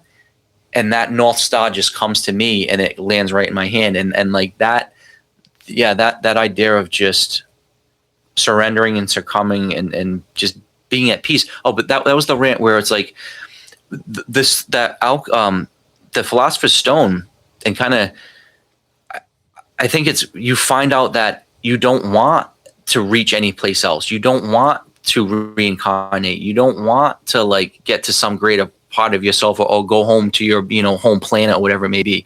That I think truly that Philosopher's Stone is the heaven within. That Philosopher's Stone is to know that you have the power to create your destiny, which again, the first law of hermetics, right? It all comes down into you're in control of your reality due to your perception. And then that perception, and this is where it's no bullshit, this is where kind of like practical shit, that perception is in direct control of your physiology and the chemical flow that you have in your body. So whether that's pulsing endogenous DMT and you're doing breath work and getting blissed out, or you're pulsing, cortisol or all these things that are stressing you out, or like, can you produce your own dopamine, or do you need it from smut?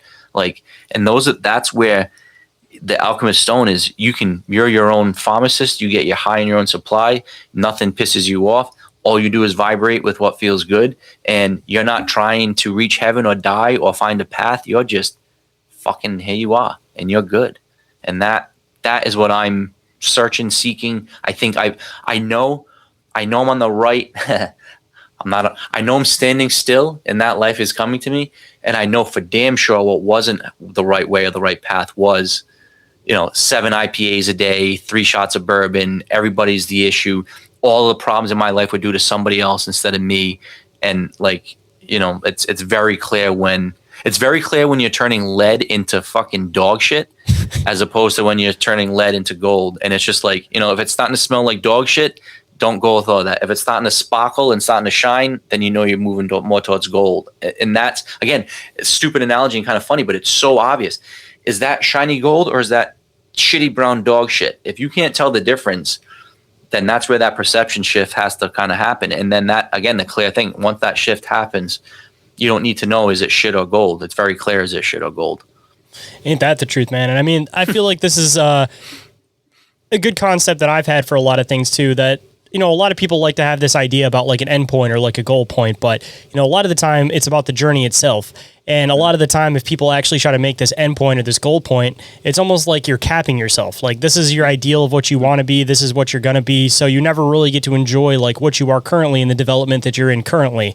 You never you're really definitely take going that. to be disappointed. Yeah, and then you'll always be disappointed with it if you don't actually meet it to that point. But if you don't necessarily have this end point and you just let yourself grow and improve as, you're able to do so, then the end goal, you'll never be disappointed, and there's never a glass ceiling or an end cap, because it's a progression that can continuously keep happening. So it's like, again, a perception change that a lot of people think it's good to have this goal point. But for me, at least, the way I've always run the show, the way I've always done stuff for myself, it's like to really be grateful about what you have in the present. You don't want to have a goal point. You want to just basically continuously improve every single day, and wherever you make it at the end is where you make it at the end. But again, it's about the journey and not the final destination, and if you're always looking at the final destination, you're always going to be disappointed and bored with the journey. So if I may, let's end it with those terms and those kind of flow, because the next time we talk, I'm going to send you, like I said, my book. It is it's a photo diary of my journey across the country with all these crazy psychedelic shits. It's this amazing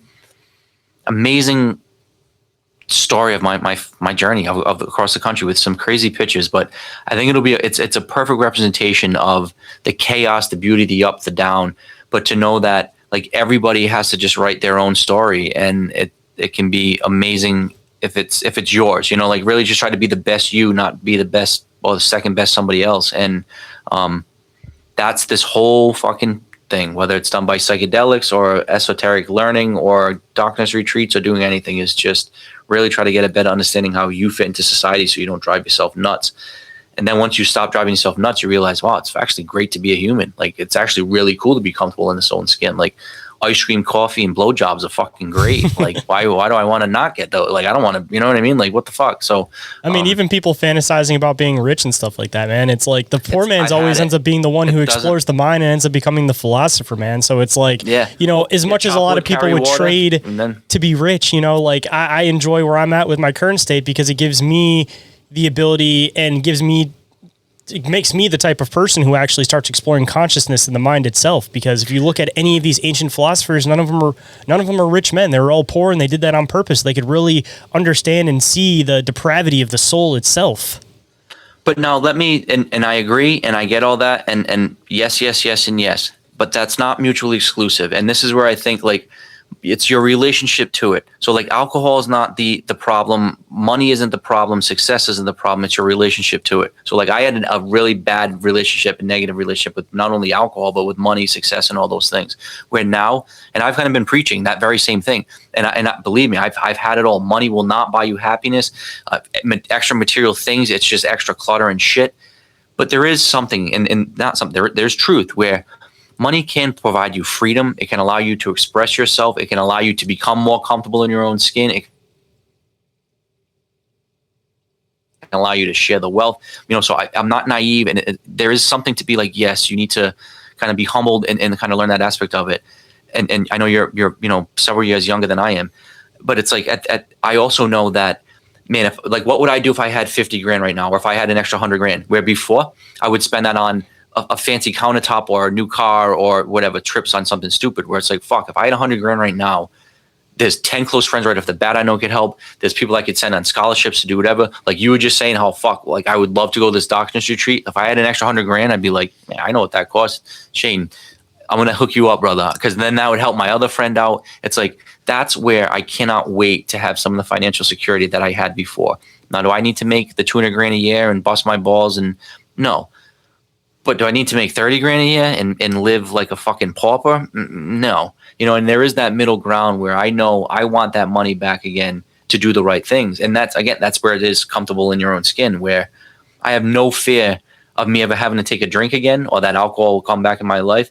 Just like I have no fear that I'll get persuaded or swooned by the dollar, or that I'll let some chick, because she's got a nice butt, make me do something I won't do. It's like, no, I know now who I am.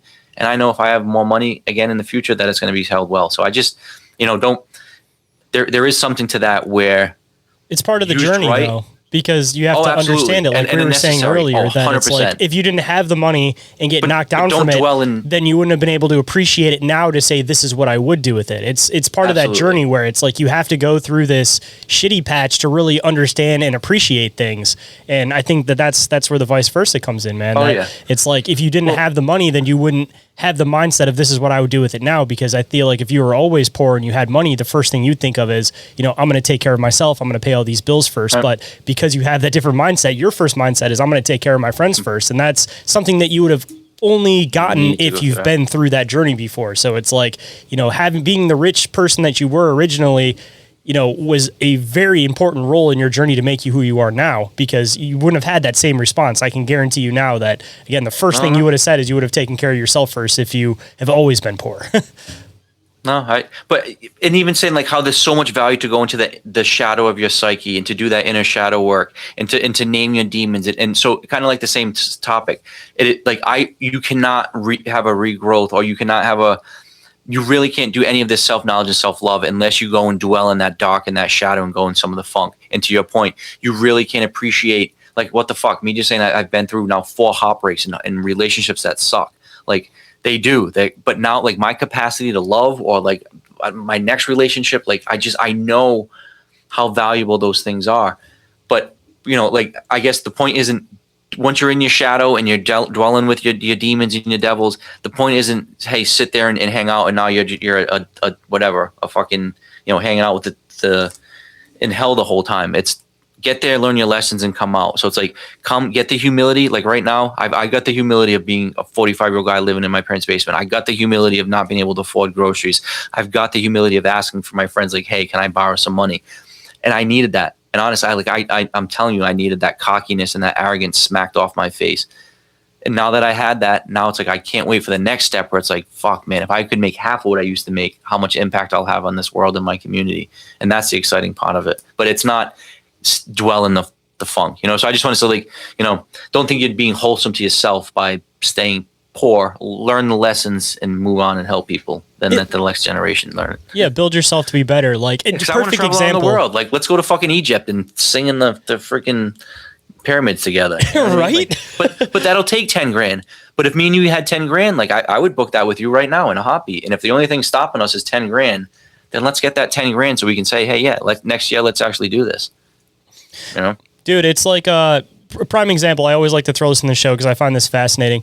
Have you heard of kintsugi, that like Japanese concept where basically they'll take these bowls when they're cracked, and rather than like trying to make them perfect like they were originally, they'll end up filling in gold into the cracks so that all the different trauma and all the different like damage that's been done to the bowl gets displayed, and it shows in like a way that it's meant to like draw beauty to it because they use gold within these cracks. Right. I think that that's the same way that we have to start looking at people, is that rather than trying to think that we need to perfect ourselves to this perfect thing that we were before, we need to roll on with our damages, look at the damage like it's gold, and understand that that is one of the things that is the distinguishing factor that makes us beautiful, is our tumultuous past and the way that we've prepared ourselves from that. Fuck yeah. Yeah. No, it's so beautiful. And it's, again, that's not me or you figured it out. What's that guy freaking, there was a guy that was just doing a speech out west that was basically saying that Robert Grant, like, so he you know, he's a pretty deep esoteric thinker, and he's got a lot of cool concepts, but he was just kind of giving a speech where he was saying that kind of same thing. So, and you know, again, and that practice is thousands and thousands of years old and based on a philosophy that's even older than that. So yeah, we're all saying the same thing. It's the truth. We just need to get away from computers and keeping up with the Joneses, and, you know, and that's what our message right now, you know, like that's what we're doing is hopefully sharing the message. For some people that get it, they're like, yeah, no shit, dummy. But for the people that don't get it, you know, at some point it'll click. So. Well, I guess before we get into the words of wisdom, I wanted to throw this idea in because I think there's a really good truth to it, that people have spent so much time studying these categories of philosophy that they think that they need to become part of this school of philosophy. But the best place to be with philosophy, with a lot of different things, is you draw in all of the best of all of these concepts and you find this perfect spot in the middle. And I feel like with the internet, with all of these people exploring, having these conversations and really diving into this old philosophy, we're finally getting to this point in society where instead of having all these scattered schools of philosophy, we're finally starting to take the best components and put it together into this one perfect idea of philosophy. And we're starting to see all of these concepts that, you know, are pop up along everywhere. And obviously these are core elements if they show up everywhere because there's this level of importance to it. But I feel like that's where this new age philosophical movement is really kind of coming into play, is, you know, as they always say, there's nothing new under the sun. But what we're able to do at this point is take all of these old concepts and finally not have them categorized apart, but actually put them together and actually come to a really good root of a good way to live and a good moral standard to live by. And we're, again, really, really understanding all of these people's philosophies and really finally putting them together for the first point in time. And I think that's really, really important because I've always heard this joke, and I don't know exactly how it's worded perfectly. So like the main gist of it is essentially that, you know, God's sitting there with a yoga instructor, with somebody who's a Catholic, with somebody who's a Christian, with somebody who's Hindu. And he basically says that if all of you would have put it together, you would have understood that all of you had a piece of the puzzle. So I feel like that's a concept we have to take in with philosophy, that there's not one individual school that's going to be the perfect school. But if you put all these philosophies together, you know, the truth's going to be somewhere in the middle of that. Yeah. And get rid of the crap that doesn't work. Keep the stuff that does work and keep compiling. Exactly. Yep. And then share authentically with your neighbor so that way you can keep notes. And Shayn, your perspective on it, put your life experience on it. And with that, of course, like I was mentioning earlier, man, just having that little twist of your life experience can be the one thing that actually snaps this concept into actually clicking in somebody's mind where they're now able to change their life because their perception was changed just that little tiny bit. That's what my book's going to fucking do. That's what all three of my books are going to do. No, so, Yeah, no, I agree, and that's what my passion is because and it's not like, well, no, it is like remove all suffering. It's just because I've suffered, you've suffered, and it sucks, and not that we're trying to have some utopia where kumbaya and the world's gonna be perfect, but there's a lot of low hanging fruit when it comes to easing suffering, and let's do that. But yeah, like I said, there is, and I don't know, not that I'm, like I said, throwing myself on your podcast, but there is a lot of stuff that I do want to talk about that's kind of on the funner, more esoteric, lighter side, including the laser experiment, including definitely the Darkness Retreat, some of the lights and crazy shit in there. So let's try to reconvene in a couple weeks or 3 weeks or so, and we'll talk about some more shit. Absolutely, man. We'll set something up as soon as we get off today. Hold on tight, guys. This is our last break, so stay tuned. And we are back to the show. Let's hop right in. Before we close up, of course, I always have to end the show with some words of wisdom, as I'm sure you remember from the last couple times you were on. Not that, we haven't been portraying words of wisdom this whole show, but if there's any words of wisdom you wanted to share with the listeners at the end of the show, man, what might it be?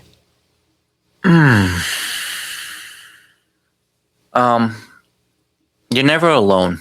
So we talked about the motto from Monroe that we're more than our physical body, and that's one of the concepts that I mention all the time that you clearly know when you do psychedelics is that you're more than your physical body. But and part of that, and we've talked about interacting with entities, and we've talked about concept of God, we've talked about concept of fourth dimensional beings, we've talked about mental health, we've talked about our family issues and what's going on with our dad, and then we've also talked about the beautiful connection with other people. And I think through all of this, whether it's, hey, let's go out in the woods and explore aliens or Bigfoot, or if it's, hey, I've got some mental health shit and I've got going through the darkness, to know that we truly are not alone as not only human to human and to lean and truly lean and love on thy neighbor and be that neighbor for other people, but to the esoteric side of it, there are non-physical, non-corporeal, energetic beings out there. And whether it's praying to God or whether it's hanging out with DMT entities or whatever it may be, if you can find solace and if you can better yourself and it feels good and it resonates with you, to interact with these beings, that's the way to go. Not put yourself in front of a TV or do something what else somebody else said. It really is kind of follow your own unique path. And there's no wrong way to learn about yourself and to, kind of do that exploration, but it is so worth it. So yeah, people, you're not alone on this path. It's a lot of weird misfits and people that'll hang out with you in the funky island and whatever. Just because, I know I leaned on a lot of people for a lot of my life, and I've been at the shoulder for people to lean on, and it makes it enjoyable. And for people, whatever, are looking for some camaraderie and some human connection, that will solve a lot of problems. All you gotta do is put your flag out there, man. I mean, it's a concept that's talked about in a lot of philosophy, that you just have to voice things if you actually want them. Like, you can look at that occult wise, or you can look at them extremely literally, that nobody's ever going to know what you want. Nobody's ever going to know what you're thinking unless you actually present it and actually say it to them. So, a lot of the time people think that they're completely alone out there, but that's because they never actually put the feeler out to say, man, like, who's got my back? If you never actually admit it out loud, then you'll never actually know. So, people got to speak up a little bit too. You got to throw that one out there. Fuck yeah. But man, if anybody wanted to get a hold of you, possibly to share some of their experiences or stories, they wanted to pick up one of your books, because definitely your books are helpful, and I think that people definitely need to have them on their shelves. Or if people just wanted to connect with any of the research that you're doing, man, where can people come and find you across the internet, and where can people find your books at? My email address is booksbyadambutler@gmail.com. That's probably the easiest way to get in touch with me. I always offer free PDF copies of my books. So as much as I want to sell them, I always, the message is there and the information is there. So if anybody wants a free copy, right now, the DMT Field Guide, I can send that out to you really easily. The other books will be ready in a couple of weeks.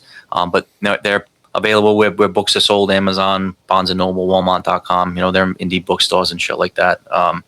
As far as social media, Instagram is probably the best one that I'm active at, and that's the feeds on that are Books by Adam Butler,